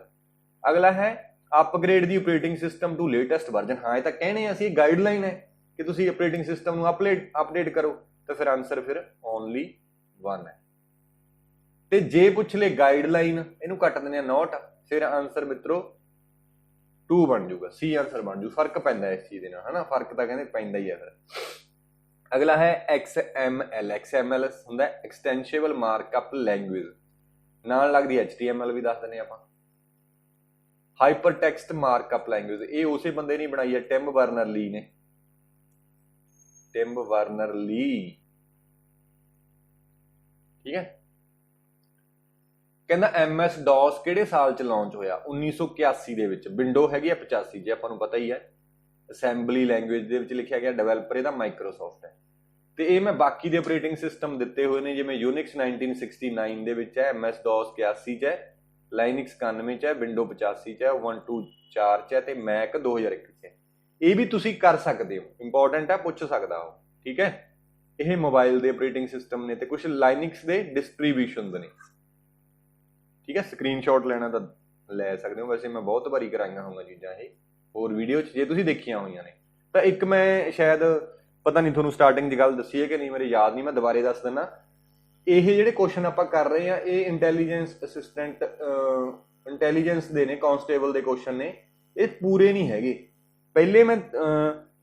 ਪਹਿਲਾ ਚੈਪਟਰ, ਦੂਜਾ ਚੈਪਟਰ, ਤੀਜਾ ਚੈਪਟਰ ਤੇ 8ਵਾਂ ਚੈਪਟਰ, ਇਹ ਬਹੁਤ ਇੰਪੋਰਟੈਂਟ ਨੇ। ਇਹਦਾ ਮੈਂ ਲਿੰਕ ਦਿੱਤਾ ਹੋਇਆ ਡਿਸਕ੍ਰਿਪਸ਼ਨ ਦੇ ਵਿੱਚ, ਜਾ ਕੇ ਤੁਸੀਂ ਉਹ ਦੇਖ ਸਕਦੇ ਹੋ, ਠੀਕ ਹੈ। ਇਹ ਰਹਿੰਦੇ ਕੁਐਸਚਨ ਨੇ, ਕਿਉਂਕਿ ਮੈਂ ਚੈਪਟਰ ਵਾਈਜ਼ ਸੀਰੀਜ਼ ਵੀ ਸਟਾਰਟ ਕੀਤੀ ਹੋਈ ਹੈ, ਤਾਂ ਮੈਂ ਚੈਪਟਰ ਵਾਈਜ਼ ਸੀਰੀਜ਼ ਦੇ ਵਿੱਚ ਕਰਾਉਣੇ ਸੀ, ਪਰ ਤੁਹਾਡੀ ਡਿਮਾਂਡ ਆਉਣ ਲੱਗੀ ਕਿ ਸਾਨੂੰ ਹੁਣੀ ਕਰਾਏ ਜਾਣ, ਤਾਂ ਮੈਂ ਇਹਨਾਂ ਨੂੰ ਅੱਡ ਕੱਢ ਕੇ ਕਰਾ ਰਿਹਾ। ਤਾਂ ਮੈਂ ਉਹ ਨਹੀਂ ਕਰਾਊਂਗਾ ਦੁਬਾਰੇ, ਕਿਉਂਕਿ ਪਹਿਲੇ ਚੈਪਟਰ ਦੇ, ਦੂਜੇ, ਚੌਥੇ ਤੇ 8ਵੇਂ ਦੇ ਉਹ ਮੈਂ ਆਲਰੇਡੀ ਕਰਾ ਚੁੱਕਿਆ। ਤਾਂ ਤੁਸੀਂ ਉੱਥੇ ਜਾ ਕੇ ਚੈੱਕ ਕਰ ਸਕਦੇ ਹੋ, ਕਿਉਂਕਿ ਹਰੇਕ ਕੁਐਸਚਨ ਤੇ ਲਿਖਿਆ ਹੋਇਆ। ਜਿਵੇਂ ਤੁਸੀਂ ਉਹ ਵੀਡੀਓ ਤੁਸੀਂ ਦੂਜੇ ਨਹੀਂ ਵੀ ਦੇਖਣਾ ਚਾਹੁੰਦੇ, ਵੈਸੇ ਤਾਂ ਸਾਰੇ ਦੇਖਿਓ, ਕਿਉਂਕਿ ਜੇਲ੍ਹ ਵਾਰਡਨ ਦਾ ਵੀ ਨਾਲ ਲੱਗਦਾ ਹੀ ਹੈ, ਤੇ ਹੋਰ ਸੀਗਾ ਇੱਕ PSPCL ਕਲਰਕ ਦਾ ਸੀ, ਹਨਾ। ਸੋ ਉਹ ਨਾਲ ਲੱਗਦੇ ਮਿਲਦੇ ਜੁਲਦੇ ਕੁਐਸਚਨ ਨੇ। ਜੇਲ੍ਹ ਵਾਰਡਨ ਹੋ ਗਿਆ, ਪਟਵਾਰੀ ਦੇ ਕੁਐਸਚਨ ਸੀਗੇ, ਹਨਾ, ਉਹ ਨਾਲ ਮਿਲਦੇ ਜੁਲਦੇ ਕੁਐਸਚਨ ਨੇ, ਤੁਸੀਂ ਉਹਨਾਂ ਨੂੰ ਛੱਡਣਾ ਨਹੀਂ, ਬਹੁਤ ਇੰਪੋਰਟੈਂਟ ਨੇ। 8ਵਾਂ ਚੈਪਟਰ ਦੇ ਵਿੱਚੋਂ ਤਾਂ ਯਾਰ ਬਹੁਤ ਜ਼ਿਆਦਾ ਕੁਐਸਚਨ ਆਉਂਦੇ ਨੇ। ਵਰਡ, ਐਕਸਲ, ਪਾਵਰਪੁਆਇੰਟ ਹੈ, 8ਵਾਂ ਜ਼ਰੂਰ ਦੇਖਿਓ ਜਾ ਕੇ। ਪਹਿਲਾ, ਦੂਜਾ, ਤੀਜਾ ਵੀ ਫਿਰ ਦੇਖ ਹੀ ਲਿਓ ਨਾ। ਉਦੋਂ ਬਾਅਦ ਵਾਲੇ ਸਾਰੇ ਇਹ ਨੇ, ਫਿਰ ਸਾਰੇ ਕਵਰ ਹੋ ਜਾਣਗੇ, ਫਿਰ ਤੁਹਾਡੇ ਪੁਰਾਣੇ ਕੁਐਸਚਨ ਸਾਰੇ ਕਵਰ ਹੋ ਜਾਣਗੇ। ਕਲੀਅਰ। ਅੱਗੇ ਕੁਐਸਚਨ ਹੈ 27ਵਾਂ। ਵੈਸੇ ਹੁਣ ਜ਼ੋਰ ਜਿਹਾ ਲੱਗਣ ਲੱਗ ਜਾਂਦਾ, ਇਹਨੂੰ ਪੌਣੇ ਘੰਟੇ ਦੀ ਵੀਡੀਓ ਹੋ ਜੇ, ਫਿਰ ਉਦੋਂ ਬਾਅਦ ਲਗਾਤਾਰ ਬੋਲ ਕੇ ਕਹਿੰਦੇ ਗਲਾ ਬਹਿ ਜਾਂਦਾ, ਹਨਾ। ਚਲੋ ਕੋਈ ਗੱਲ ਨਹੀਂ, ਪ੍ਰੈਕਟਿਸ ਹੈ, ਹੌਲੀ ਹੌਲੀ ਆਦਤ ਪੈ ਜੂਗੀ। ਮਾਰਕੀਟਰ ਯੂਜ਼ ਸੋਸ਼ਲ ਨੈਟਵਰਕਿੰਗ ਫॉर। ਕਹਿੰਦਾ ਮਾਰਕੀਟਰਸ ਨੇ ਜਿਹੜੇ ਸੋਸ਼ਲ ਨੈਟਵਰਕਿੰਗ ਨੂੰ ਕਾਹਦੇ ਲਈ ਯੂਜ਼ ਕਰਦੇ ਨੇ? ਇਨਕਰੀਜ਼ ਬ੍ਰਾਂਡ ਰਿਕੋਗਨੀਸ਼ਨ, ਬਿਲਕੁਲ ਠੀਕ ਹੈ। ਬ੍ਰਾਂਡ ਵਧਾਉਣਾ, ਜੇ ਕਿਸੇ ਨੇ ਬ੍ਰਾਂਡ ਵੈਲਿਊ ਬਣਾਉਣੀ ਹੈ ਤਾਂ ਵਰਤਦਾ ਹੀ ਹੈ ਨਾ ਬੰਦਾ। ਇਨਕਰੇजिंग ਬ੍ਰਾਂਡ ਲੋਇਲਟੀ, ਇਹ ਵੀ ਹੈ ਵੀ ਆਪਦੀਆਂ ਚੀਜ਼ਾਂ ਨੂੰ ਬੰਦਾ ਦਿਖਾਉਣ ਦੇ ਲਈ ਵੀ ਅਸੀਂ ਵਧੀਆ ਕਰਾ ਰਹੇ ਹਾਂ, ਲੋਇਲਟੀ ਦੇ ਲਈ ਵੀ ਬੰਦਾ ਸੋਸ਼ਲ ਨੈਟਵਰਕਿੰਗ ਵਰਤਦਾ।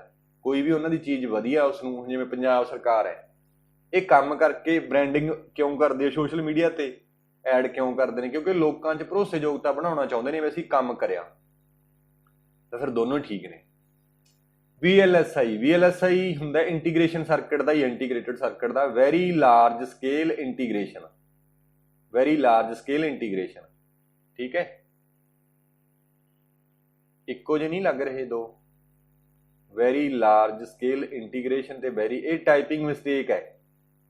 ਵੈਰੀ ਲਾਰਜ ਸਕੇਲ ਦੋਨੋਂ ਇੱਕੋ ਜਿਹੇ ਲੱਗ ਰਹੇ, ਠੀਕ ਹੈ। ਇੰਟੀਗ੍ਰੇਸ਼ਨ ਕੁਝ ਹੋਰ ਹੋਣਾ ਇੱਥੇ, ਮੈਂ ਚੈੱਕ ਕਰ ਲੂੰਗਾ, ਟਾਈਪਿੰਗ ਮਿਸਟੇਕ। ਤਾਂ ਇਹ VLSI ਦੇ ਵਾਂਗੂ ਹੋਰ ਵੀ IC ਟੈਕਨੋਲੋਜੀ ਨੇ। SSI ਹੁੰਦਾ small scale integration, medium scale integration, large scale integration, very large scale integration ਤੇ ultra large scale integration. Clear?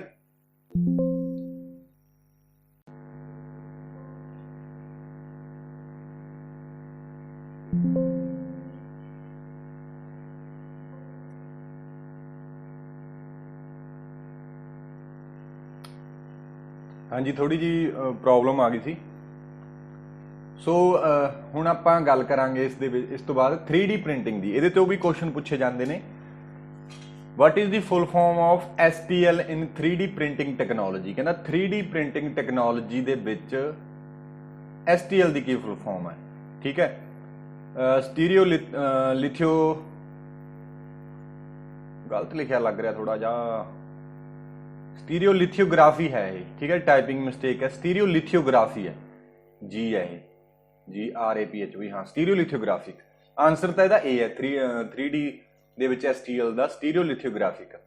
ਪਹਿਲਾਂ ਆਪਾਂ ਦੇਖਦੇ ਹਾਂ 3D ਪ੍ਰਿੰਟਿੰਗ ਕੀ ਹੁੰਦਾ। 3D ਪ੍ਰਿੰਟਿੰਗ ਆਪਾਂ ਨੂੰ ਪਤਾ ਹੈ ਵੀ ਜਿਵੇਂ ਕੋਈ ਟੋਇਜ਼ ਵਗੈਰਾ ਪ੍ਰਿੰਟ ਕਰਦੇ ਹਾਂ ਆਪਾਂ, ਹਨਾ, ਕੋਈ 3 ਡਾਇਮੈਂਸ਼ਨਲ ਲੈ ਲਈਏ ਆਪਾਂ, X ਤੇ ਬਾਈ 2 ਡਾਇਮੈਂਸ਼ਨਲ, ਤੀਜਾ ਡਾਇਮੈਂਸ਼ਨਲ ਲੈ ਲਈਏ ਆਪਾਂ, ਜਿਵੇਂ ਆ ਪੈਨ ਹੈ 3 ਡਾਇਮੈਂਸ਼ਨਲ ਹੈ, ਹਨਾ। ਸੋ ਉਵੇਂ ਹੀ ਉਹਦੇ ਵਿੱਚ ਬਹੁਤ ਸਾਰੀਆਂ ਟੈਕਨੋਲੋਜੀ ਯੂਜ਼ ਹੁੰਦੀਆਂ ਨੇ, ਜਿਵੇਂ SLA, ਇਹਦੀ ਐਬਰੀਵੇਸ਼ਨ ਪੁੱਛੀ ਆ ਉਹਨੇ, SLS ਦੀ ਪੁੱਛ ਸਕਦਾ, ਸਿਲੈਕਟਿਵ ਲੇਜ਼ਰ ਸਿੰਟਰਿੰਗ, FDM ਬਹੁਤ ਇੰਪੋਰਟੈਂਟ ਹੈ, ਫਿਊਜ਼ਡ ਡੈਪੋਜੀਸ਼ਨ ਮਾਡਲਿੰਗ ਇਹਦੀ ਪੁੱਛ ਸਕਦਾ ਹੈ, ਡਿਜੀਟਲ ਲਾਈਟ ਪ੍ਰੋਸੈਸ ਇਹਦੀ ਪੁੱਛ ਸਕਦਾ ਹੈ, ਮਲਟੀ ਜੈਟ ਫਿਊਜ਼ਨ ਇਹ ਪੁੱਛ ਸਕਦਾ ਹੈ, DMLS ਡਾਇਰੈਕਟ ਮੈਟਲ ਲੇਜ਼ਰ ਸਿੰਟਰਿੰਗ, ਤੇ EBM ਹੁੰਦਾ ਇਲੈਕਟ੍ਰੋਨ ਬੀਮ ਮੈਲਟਿੰਗ। ਤਾਂ ਇਹ ਪੁੱਛ ਸਕਦਾ ਆਪਾਂ ਨੂੰ, ਇਹ ਤੁਸੀਂ ਯਾਦ ਕਰਨੀ ਹੈ। ਪਹਿਲੀ ਤਾਂ ਪੁੱਛ ਲਈ ਉਹਨੇ ਸਟੀਰੀਓਲਿਥੋਗ੍ਰਾਫੀ, ਹੈ ਨਾ, ਸੋ ਇਹਦਾ ਇਹ ਆਨਸਰ ਹੈ। ਅਗਲਾ ਕੁਐਸਚਨ ਹੈਗਾ MS-DOS ਸਟੈਂਡਸ ਫॉर, ਬੜਾ ਸੌਖਾ ਹੈ, Microsoft disk operating system. Micro, ਹੁਣ ਇਹਦਾ ਪੂਰਾ ਨਹੀਂ ਲਿਖਿਆ ਹੋਇਆ, ਇਹ ਵੀ ਟਾਈਪਿੰਗ ਮਿਸਟੇਕ ਹੈ, ਮਾਈਕਰੋਸਾਫਟ ਆਉਣਾ ਸੀ, Microsoft disk operating system. Clear ਹੋਈ ਗੱਲ? ਅਗਲਾ ਫਿਰ ਕੁਐਸਚਨ ਆ ਗਿਆ 3D ਪ੍ਰਿੰਟਿੰਗ ਤੇ, arrange the steps to print 3D object using a 3D printer from a first to last. ਤਾਂ ਪਹਿਲਾਂ, ਸਭ ਤੋਂ ਪਹਿਲਾਂ ਮੈਂ ਮੋਟਾ ਦੱਸ ਦਿੰਦਾ, ਕੋਈ ਵੀ ਚੀਜ਼ ਆਪਾਂ ਪ੍ਰਿੰਟ ਕਰਨੀ ਹੈ, ਮੰਨ ਲਓ ਇਹ ਕੋਨ ਪ੍ਰਿੰਟ ਕਰਨਾ, ਸ਼ੰਕੂ ਜਾਂ ਪ੍ਰਿੰਟ ਕਰਨਾ, ਸਾਰਿਆਂ ਤੋਂ ਪਹਿਲਾਂ ਕੰਪਿਊਟਰ ਦੇ ਵਿੱਚ ਇਹਦਾ ਡਿਜ਼ਾਈਨ ਬਣੂਗਾ, ਫਿਰ ਇਹਦੀ ਲੇਅਰਿੰਗ ਬਣੂਗੀ, ਫਿਰ ਐਡੀਟਿਵ ਪ੍ਰੋਸੈਸ ਚੱਲੂਗਾ, ਪਹਿਲਾਂ ਪਹਿਲੀ ਲੇਅਰ ਫਿਰ ਦੂਜੀ, ਐਂ ਕਰਦਾ ਜਾਊ ਕੰਪਿਊਟਰ, ਤੇ ਐਂਡ ਤੇ ਪ੍ਰਿੰਟ ਹੋ ਜਾਊਗਾ ਉਹ, ਠੀਕ ਹੈ। ਉਹਨੂੰ ਸਲਾਈਸਿਸ ਦੇ ਵਿੱਚ ਡਿਵਾਈਡ ਕਰਦਾ। ਪਹਿਲਾ ਹੈਗਾ slice 3D model into horizontal layer, ਇਹ ਨਹੀਂ ਕੰਮ ਹੁੰਦਾ। ਦੂਸਰਾ create 3D digital file of object, ਹਾਂ ਇਹ ਠੀਕ ਹੈ, ਸਾਰਿਆਂ ਤੋਂ ਪਹਿਲਾਂ ਇਹ ਸਟੈਪ ਹੋਊਗਾ। ਤਾਂ 2 ਵਾਲਾ ਆਹ ਕੈਂਸਲ ਹੋ ਗਿਆ, ਆਹ ਕੈਂਸਲ ਹੋ ਗਿਆ। ਪਹਿਲਾਂ 3D ਫਾਈਲ, ਡਿਜੀਟਲ ਫਾਈਲ ਬਣੂਗੀ, ਡਿਜੀਟਲ ਫਾਈਲ ਦਾ ਮਤਲਬ ਕੰਪਿਊਟਰ ਦੇ ਵਿੱਚ। ਉਸ ਤੋਂ ਬਾਅਦ ਕੀ ਹੋ ਜਾਊਗਾ, ਸਲਾਈਸ ਦੀ 3D, ਹਾਂ ਦੂਜੇ ਨੰਬਰ ਤੇ ਆ ਚੱਲੂਗਾ, ਦੂਜਾ ਤੇ ਪਹਿਲਾ D ਆਨਸਰ ਹੈ। ਸਲਾਈਸ ਯਾਨੀ ਕਿ ਇਹ ਡਿਜੀਟਲ ਬਣ ਗਿਆ, ਦੀ ਸਲਾਈਸ ਬਣਾਤਾ ਕੰਪਿਊਟਰ ਦੇ ਵਿੱਚ, ਛੋਟੇ ਛੋਟੇ ਪਾਰਟਸ ਕਰਤੇ। ਤੇ ਤੀਸਰਾ ਹੈ upload the sliced file and print, and ਤੇ ਪ੍ਰਿੰਟ ਕਰ ਦਾਂਗੇ, ਠੀਕ ਹੈ, D ਆਨਸਰ ਹੈ। ਜਿਵੇਂ ਸਭ ਤੋਂ ਪਹਿਲਾਂ ਇੱਕ ਮਾਡਲ ਬਣੂਗਾ, ਮਾਡਲ ਬਣ ਗਿਆ ਇੱਕ ਆਪਣਾ 3D ਮਾਡਲ, ਉਸ ਤੋਂ ਬਾਅਦ ਉਹ ਸਲਾਈਸਿਸ ਕਰਤੇ, ਤੇ ਫਿਰ ਐਡੀਟਿਵ ਪ੍ਰੋਸੈਸ ਦੁਆਰਾ 3D ਪ੍ਰਿੰਟਿੰਗ ਹੋ ਰਹੀ ਆ। ਦੇਖੋ ਪਹਿਲਾਂ ਪਹਿਲੀ ਲੇਅਰ, ਫਿਰ ਦੂਜੀ, ਤੀਜੀ, ਫਿਰ ਫਾਈਨਲ ਸਾਡੇ ਕੋਲੇ ਡਿਜ਼ਾਈਨ ਤਿਆਰ ਹੋ ਜਾਂਦਾ। ਕਲੀਅਰ ਹੋਈ ਗੱਲ? ਅਗਲਾ ਕੁਐਸਚਨ ਹੈਗਾ ਜਿਵੇਂ ਵਿਚ of the following statement is are not correct. ਕਹਿੰਦਾ ਹੇਠ ਲਿਖਿਆ ਜੋ, ਆਹ ਦੇਖੋ ਆਹ ਚੀਜ਼ ਤੇ ਆਪਾਂ ਮਾਰ ਖਾਵਾਂਗੇ, ਨਾਟ ਕਰੈਕਟ, ਕਿਹੜੀ ਕਰੈਕਟ ਨਹੀਂ ਹੈ। ਤਾਂ full form of PUK code is personal unblocking key, personal unblocking key, PUK ਦੀ ਪੱਕ ਕੋਡ ਕੰਟੇਨਸ ਆਫ 8 ਡਿਜਿਟਸ। ਪਹਿਲਾਂ ਆਪਾਂ ਪੜ੍ਹਦੇ ਹਾਂ ਕੀ ਹੁੰਦਾ ਪੱਕ ਕੋਡ ਕੀ ਹੁੰਦਾ। ਇਹ PUK ਵੀ ਬੋਲਦੇ ਨੇ, PUC। ਜੇ K ਬੋਲਾਂਗੇ ਤਾਂ ਪਰਸਨਲ ਅਨਬਲੌਕਿੰਗ ਕੀ, ਤੇ C ਬੋਲਾਂਗੇ ਤਾਂ ਪਰਸਨਲ ਅਨਬਲੌਕਿੰਗ ਕੋਡ। ਠੀਕ ਹੈ। ਪੱਕ ਕੋਡ ਕੀ ਹੁੰਦਾ, ਪੁਰਾਣਾ ਤੁਹਾਨੂੰ ਯਾਦ ਹੋਣਾ ਜਿਵੇਂ BSNL ਦੇ ਸਿਮ ਆਪਾਂ ਯੂਜ਼ ਕਰਦੇ ਹੁੰਦੇ ਸੀ, ਉਹਦੇ 'ਚ ਨਾ ਫੀਚਰ ਫੋਨ ਹੁੰਦੇ ਸੀ, ਉਹਦੇ 'ਚ ਆਪਾਂ ਪਿੰਨ ਲਾਉਂਦੇ ਸੀ, 4 ਅੱਖਰਾਂ ਦਾ ਸਿਕਿਉਰਿਟੀ ਕੋਡ ਲਾਉਂਦੇ ਹੁੰਦੇ ਸੀ ਪਿੰਨ। ਆਪਾਂ ਨੂੰ ਪਤਾ ਤਾਂ ਹੁੰਦਾ ਨਹੀਂ ਸੀ, ਘਰਦਿਆਂ ਤੋਂ ਫੜ ਕੇ ਉਹੀ ਕੱਢ ਕੇ ਪੰਗੇ ਪੁੰਗੇ ਲੈ ਕੇ ਲਾ ਦਿੰਦੇ। 4 ਡਿਜਿਟ ਦਾ ਇੱਕ ਸਿਕਿਉਰਿਟੀ ਪਿੰਨ ਲਾ ਦਿੰਦੇ ਸੀ। ਉਹ ਸਿਕਿਉਰਿਟੀ ਪਿੰਨ ਜੇ 3 ਵਾਰੀ ਗਲਤ ਭਰ ਦਿੰਦੇ ਸੀ ਤਾਂ ਪੱਕ ਕੋਡ ਲੱਗ ਜਾਂਦਾ ਸੀ। ਪੱਕ ਕੋਡ ਖੁਲਾਉਣ ਵਾਸਤੇ ਅਸੀਂ BSNL ਵਾਲਿਆਂ ਨੂੰ ਕਸਟਮਰ ਕੇਅਰ ਨੂੰ ਫੋਨ ਕਰਦੇ ਸੀ, ਉਹ ਸਾਨੂੰ ਦੱਸਦੇ ਸੀ। ਤਾਂ ਪੱਕ ਕੋਡ ਹੈ ਜਿਹੜਾ 8 ਬਿੱਟ ਦਾ ਹੁੰਦਾ, ਪਿੰਨ ਜਿਹੜਾ ਹੈ 4 ਬਿੱਟ ਦਾ ਹੁੰਦਾ, ਯਾਦ ਰੱਖਣੀ ਹੈ ਗੱਲ। ਠੀਕ ਹੈ। ਤਾਂ ਪੁੱਛ ਕੀ ਰਿਹਾ, ਪੱਕ 8 ਡਿਜਿਟ ਦਾ ਹੁੰਦਾ, ਬਿਲਕੁਲ ਠੀਕ ਹੈ। ਤਾਂ ਦੋਨੋਂ ਹੀ ਠੀਕ ਨੇ, ਨੋਟ ਕਰੈਕਟ ਪੁੱਛ ਰਿਹਾ, ਤਾਂ ਫਿਰ ਆਪਾਂ ਕਹਿ ਸਕਦੇ ਹਾਂ ਕਿ ਨਾਈਦਰ 1 ਨੋਰ 2, ਨਾ ਤਾਂ ਪਹਿਲਾ ਗਲਤ ਹੈ ਨਾ ਹੀ ਦੂਜਾ, ਦੋਨੋਂ ਹੀ ਠੀਕ ਨੇ। ਠੀਕ ਹੈ। ਬੜਾ ਸੌਖਾ ਕੁਐਸਚਨ ਹੈ। How many digits are there in a mobile number in India. ਤੁਹਾਨੂੰ ਯਾਦ ਹੀ ਹੋਣਾ ਕਿੰਨੇ ਨੇ, ਦੱਸੋ ਤੁਸੀਂ। 10 ਹੁੰਦੇ ਨੇ, ਹਨਾ। ਹਾਂ, 10 ਅੱਖਰ ਹੁੰਦੇ ਨੇ। ਅਗਲਾ ਕੁਐਸਚਨ ਹੈ, which of the following is are the general steps for physical phone security. Phone ਦੀ ਫਿਜ਼ੀਕਲ ਸਿਕਿਉਰਿਟੀ ਲਈ ਕਿਹੜੇ ਕਿਹੜੇ ਜਰਨਲ ਸਟੈਪਸ ਨੇ। ਮੇਕ ਰੈਗੂਲਰ ਬੈਕਅਪ, ਬਿਲਕੁਲ ਠੀਕ ਹੈ, ਬੈਕਅਪ ਤਾਂ ਕਰਨਾ ਹੀ ਚਾਹੀਦਾ, ਡੇਟਾ ਉੱਡ ਸਕਦਾ ਹੈ ਨਾ। Change the default lock of the basic phone. Default lock ਜਿਹੜਾ ਲੱਗਿਆ ਲਗਾਇਆ ਆਉਂਦਾ ਕੰਪਨੀ ਤੋਂ, ਉਹਨੂੰ ਆਪਾਂ ਬਦਲਣਾ ਹੀ ਚਾਹੀਦਾ ਨਾ। ਉਹ ਤਾਂ ਦੋਨੋਂ ਹੀ ਨੇ, ਇਹ ਦੋਨੋਂ ਗੱਲਾਂ ਠੀਕ ਨੇ। ਫੁੱਲ ਫਾਰਮ ਆਫ CRT। CRT ਹੁੰਦਾ ਕੈਥੋਡ ਰੇ ਟਿਊਬ, ਇਹਦਾ ਇਹ ਆਨਸਰ ਹੈ, ਕੈਥੋਡ ਰੇ ਟਿਊਬ। ਠੀਕ ਹੈ। ਇਹਦੇ ਨਾਲ ਲੱਗਦੀਆਂ ਹੋਰ ਦੱਸ ਦਿੰਦਾ, ਜਿਵੇਂ LCD ਬਹੁਤ ਪੁੱਛਿਆ ਜਾਂਦਾ, ਤੇ LED ਇਹ ਹੁੰਦਾ light liquid crystal display. LED ਹੁੰਦਾ ਲਾਈਟ ਐਮਿਟਿੰਗ ਡਾਇਓਡ, ਇੰਪੋਰਟੈਂਟ ਨੇ।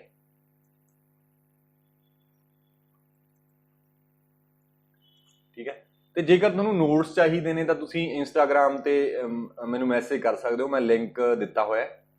ਤੇ ਇਸ ਤੋਂ ਬਿਨਾ ਆਪਣਾ ਆਡੀਓ ਪਲੇਟਫਾਰਮ ਵੀ ਹੈ, ਟੈਲੀਗ੍ਰਾਮ ਚੈਨਲ। ਚਾਹੇ ਤੁਸੀਂ ਮੈਨੂੰ ਟੈਲੀਗ੍ਰਾਮ ਤੇ ਮੈਸੇਜ ਕਰ ਦਿਓ, ਮੈਂ ਤੁਹਾਨੂੰ ਨੋਟਸ ਦੇ ਸਕਦਾ। ਨੋਟਸਾਂ ਦਾ ਕੋਈ ਚਾਰਜਸ ਨਹੀਂ, ਫ੍ਰੀ ਆਫ ਕਾਸਟ ਹੈ। ਠੀਕ ਹੈ। ਮੈਂ ਖੁਦ ਬਣਾਏ ਨੇ ਨੋਟਸ, ਤੁਹਾਡੇ ਲਈ ਬਣਾਏ ਨੇ, ਤੁਸੀਂ ਲੈ ਸਕਦੇ ਹੋ, ਕੋਈ ਦਿੱਕਤ ਨਹੀਂ ਹੈ। ਹਾਂ, GSM technology use dash to support up to 8 calls simultaneously. ਕੀ ਕਹਿੰਦਾ, CDMA, FDMA ਤੇ TDMA ਤੇ FDM। ਠੀਕ ਹੈ। ਪਹਿਲਾਂ ਆਪਾਂ ਇਹ ਸਮਝਦੇ ਹਾਂ ਯਾਰ, CDMA, FDMA ਤੇ TDMA ਕੀ ਹੁੰਦਾ ਹੈ। ਬੜੀ ਵਧੀਆ ਚੀਜ਼ ਹੈ। FDMA ਹੁੰਦਾ frequency division multiple access, TDMA ਹੁੰਦਾ ਟਾਈਮ ਡਿਵੀਜ਼ਨ ਮਲਟੀਪਲ ਐਕਸੈਸ, ਤੇ CDMA ਹੁੰਦਾ code division multiple access. Frequency ਕੀ ਹੁੰਦੀ ਹੈ, ਫ੍ਰੀਕੁਐਂਸੀ ਦਾ ਮਤਲਬ ਹੁੰਦਾ ਇੰਨਾ ਏਰੀਆ ਜਿਹਦੇ ਵਿੱਚ ਆਪਾਂ ਡੇਟਾ ਸੈਂਡ ਕਰ ਸਕਦੇ ਹਾਂ। ਮੰਨ ਲਓ ਇਹ ਰਾਹ ਹੈ, ਇੱਕ ਸੜਕ ਹੈ, ਮੰਨ ਲਓ ਇਹ 5 ਫੁੱਟ ਚੌੜੀ, 15 ਫੁੱਟ ਲਾ ਲਓ, 15 ਫੁੱਟ ਚੌੜੀ ਹੈ ਸੜਕ, ਇੱਥੋਂ ਲੈ ਕੇ ਇੱਥੋਂ ਤੱਕ, ਹਨਾ। ਫ੍ਰੀਕੁਐਂਸੀ ਡਿਵੀਜ਼ਨ ਦਾ ਕੀ ਮਤਲਬ ਹੈ, ਕਹਿੰਦਾ ਰਸਤੇ ਡਿਵਾਈਡ ਕਰ ਲਓ। ਜਿਵੇਂ 3 ਬੰਦਿਆਂ ਨੇ ਰਸਤਾ ਡਿਵਾਈਡ ਕਰ ਲਿਆ, ਕੀ ਹੋ ਗਿਆ, ਰੁਕ ਜਾ ਇੱਕ ਮਿੰਟ, ਖੜ ਜਾ ਯਾਰ, ਭੱਜੀ ਜਾਂਦਾ ਅੱਗੇ। ਹਾਂ, 5 ਫੁੱਟ ਇਹ, 5 ਫੁੱਟ ਇਹ ਤੇ 5 ਫੁੱਟ ਇਹ, 3 ਬੰਦਿਆਂ ਨੇ 5-5 ਫੁੱਟ ਡਿਵਾਈਡ ਕਰ ਲਿਆ, ਯਾਨੀ ਕਿ ਫ੍ਰੀਕੁਐਂਸੀ ਨੂੰ ਡਿਵਾਈਡ ਕਰ ਲਿਆ। Frequency division multiple access. ਆਪਾਂ ਇੰਟਰਨੈਟ ਤੇ ਡਾਟਾ ਸ਼ੇਅਰ ਕਰਦੇ ਆ ਨਾ, ਉੱਥੇ ਫ੍ਰੀਕੁਐਂਸੀ ਵਰਤਦੇ ਆ, ਉਹ ਫ੍ਰੀਕੁਐਂਸੀ 3 ਬੰਦਿਆਂ ਨੇ ਸ਼ੇਅਰ ਕਰ ਲਈ ਤਾਂ ਫ੍ਰੀਕੁਐਂਸੀ ਡਿਵੀਜ਼ਨ। ਦੂਸਰਾ ਕੇਸ ਇਹ ਵੀ ਹੋ ਸਕਦਾ ਵੀ ਇਹ ਵਧੀਆ ਨਾ ਲੱਗੇ, ਆਪਾਂ ਕਹਿੰਦਾ ਨਹੀਂ ਯਾਰ ਇੱਕ ਬੰਦੇ ਨੂੰ ਦਿਓ ਤੁਸੀਂ ਸਾਰਾ ਲੰਘਣ ਨੂੰ। ਮੰਨ ਲਓ ਕਾਫਲਾ ਹੈ, ਇਧਰੋਂ ਖੜਾ 1000 ਬੰਦਾ ਤੇ 1000 ਬੰਦਾ ਇਧਰੋਂ ਖੜਾ, 3 ਪਾਰਟੀਆਂ ਨੇ, 1000 ਬੰਦਾ ਇੱਥੋਂ ਖੜਾ ਤੇ ਪੁਲ ਹੈਗਾ ਕਿਸੇ ਨਹਿਰ ਦਾ ਜਿਹਦੇ ਚੋਂ 15 ਫੁੱਟ ਥਾਂ ਲੰਘਣ ਨੂੰ ਹੈ। ਜਾਂ ਤਾਂ ਆਪਾਂ ਤਿੰਨਾਂ ਨੂੰ 5-5 ਫੁੱਟ ਦੇ ਦਈਏ, ਜਾਂ ਬੰਦੇ ਕਹਿੰਦੇ ਵੀ ਨਹੀਂ ਇਹ ਤਾਂ ਸਾਨੂੰ ਗੱਲ ਠੀਕ ਨਹੀਂ, ਐਂ ਕਰੋ ਟਾਈਮ ਵੰਡ ਲਓ, ਪਹਿਲੇ 5 ਮਿੰਟ ਸਾਨੂੰ ਸਾਰਾ ਰਸਤਾ ਦੇ ਦਿਓ 15-15 ਫੁੱਟ, ਦੂਜੇ 5 ਮਿੰਟ ਇਹਨਾਂ ਨੂੰ, ਤੀਜੇ 5 ਮਿੰਟ ਇਹਨਾਂ ਨੂੰ। ਉਹੀ ਆਹ ਕੰਮ ਕੀਤਾ ਹੋਇਆ। ਟਾਈਮ ਡਿਵੀਜ਼ਨ ਦੇ ਵਿੱਚ ਫ੍ਰੀਕੁਐਂਸੀ ਸੇਮ ਹੈ, ਪਹਿਲਾਂ ਪਹਿਲੇ ਨੂੰ ਟਾਈਮ ਦੇਤਾ, ਫਿਰ ਦੂਜੇ ਨੂੰ ਟਾਈਮ ਦੇਤਾ, ਫਿਰ ਤੀਜੇ ਨੂੰ, ਫਿਰ ਪਹਿਲੇ ਨੂੰ, ਫਿਰ ਦੂਜੇ ਨੂੰ, ਫਿਰ ਤੀਜੇ ਨੂੰ। ਇਹ ਵੀ ਇੱਕ ਤਰੀਕਾ ਹੈ। ਤੇ CDMA ਹੁੰਦਾ ਕੋਡ ਡਿਵੀਜ਼ਨ ਮਲਟੀਪਲ ਐਕਸੈਸ। ਇਹਦੇ 'ਚ ਦੋਨੋਂ ਚੀਜ਼ਾਂ ਹੋ ਜਾਂਦੀਆਂ ਨੇ, ਫ੍ਰੀਕੁਐਂਸੀ ਵੀ ਡਿਵਾਈਡ ਹੋ ਜਾਂਦੀ ਹੈ ਤੇ ਟਾਈਮ ਵੀ ਡਿਵਾਈਡ ਹੋ ਜਾਂਦਾ। ਠੀਕ ਹੈ ਜੀ, ਐਬਰੀਵੇਸ਼ਨ ਹੀ ਯਾਦ ਰੱਖ ਲਓ, ਜ਼ਿਆਦਾ ਨਹੀਂ ਆਪਾਂ ਕਰਦੇ।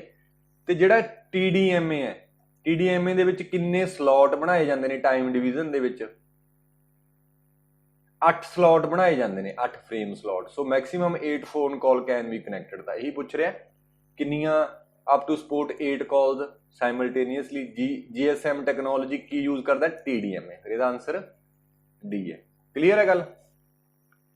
ਹਾਂ, ਅਗਲਾ ਕੁਐਸਚਨ ਆ ਗਿਆ, which one of the following is are operation performed on directory.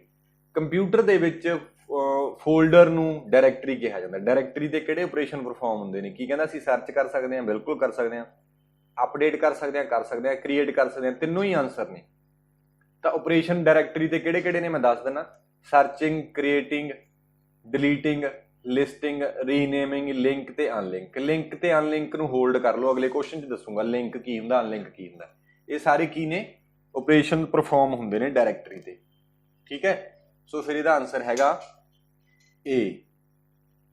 ਇਸ ਤੋਂ ਬਾਅਦ ਇਹ ਟਾਈਪਸ ਆਫ ਡਾਇਰੈਕਟਰੀ ਵੀ ਪੁੱਛ ਲੈਂਦਾ ਹੈ। ਇਹਦਾ ਕੁਐਸਚਨ ਹਜੇ ਪੁੱਛਿਆ ਨਹੀਂ ਹੋਇਆ, ਪਰ ਮੈਂ ਕਰਵਾ ਦਿੰਦਾ, ਕੋਈ ਗੱਲ ਨਹੀਂ, ਤੁਸੀਂ ਪੜ੍ਹ ਲਿਓ ਇਹਨੂੰ। Types of directory structure. ਪਹਿਲਾਂ ਡਾਇਰੈਕਟਰੀ ਹੁੰਦੀ ਕੀ ਹੈ? ਇੱਕ ਡਾਇਰੈਕਟਰੀ ਫੋਲਡਰ ਹੁੰਦਾ ਜਿਹਦੇ ਵਿੱਚ ਬਹੁਤ ਸਾਰੀਆਂ ਫਾਈਲਾਂ ਹੁੰਦੀਆਂ ਨੇ, F1, F2, F3, F4।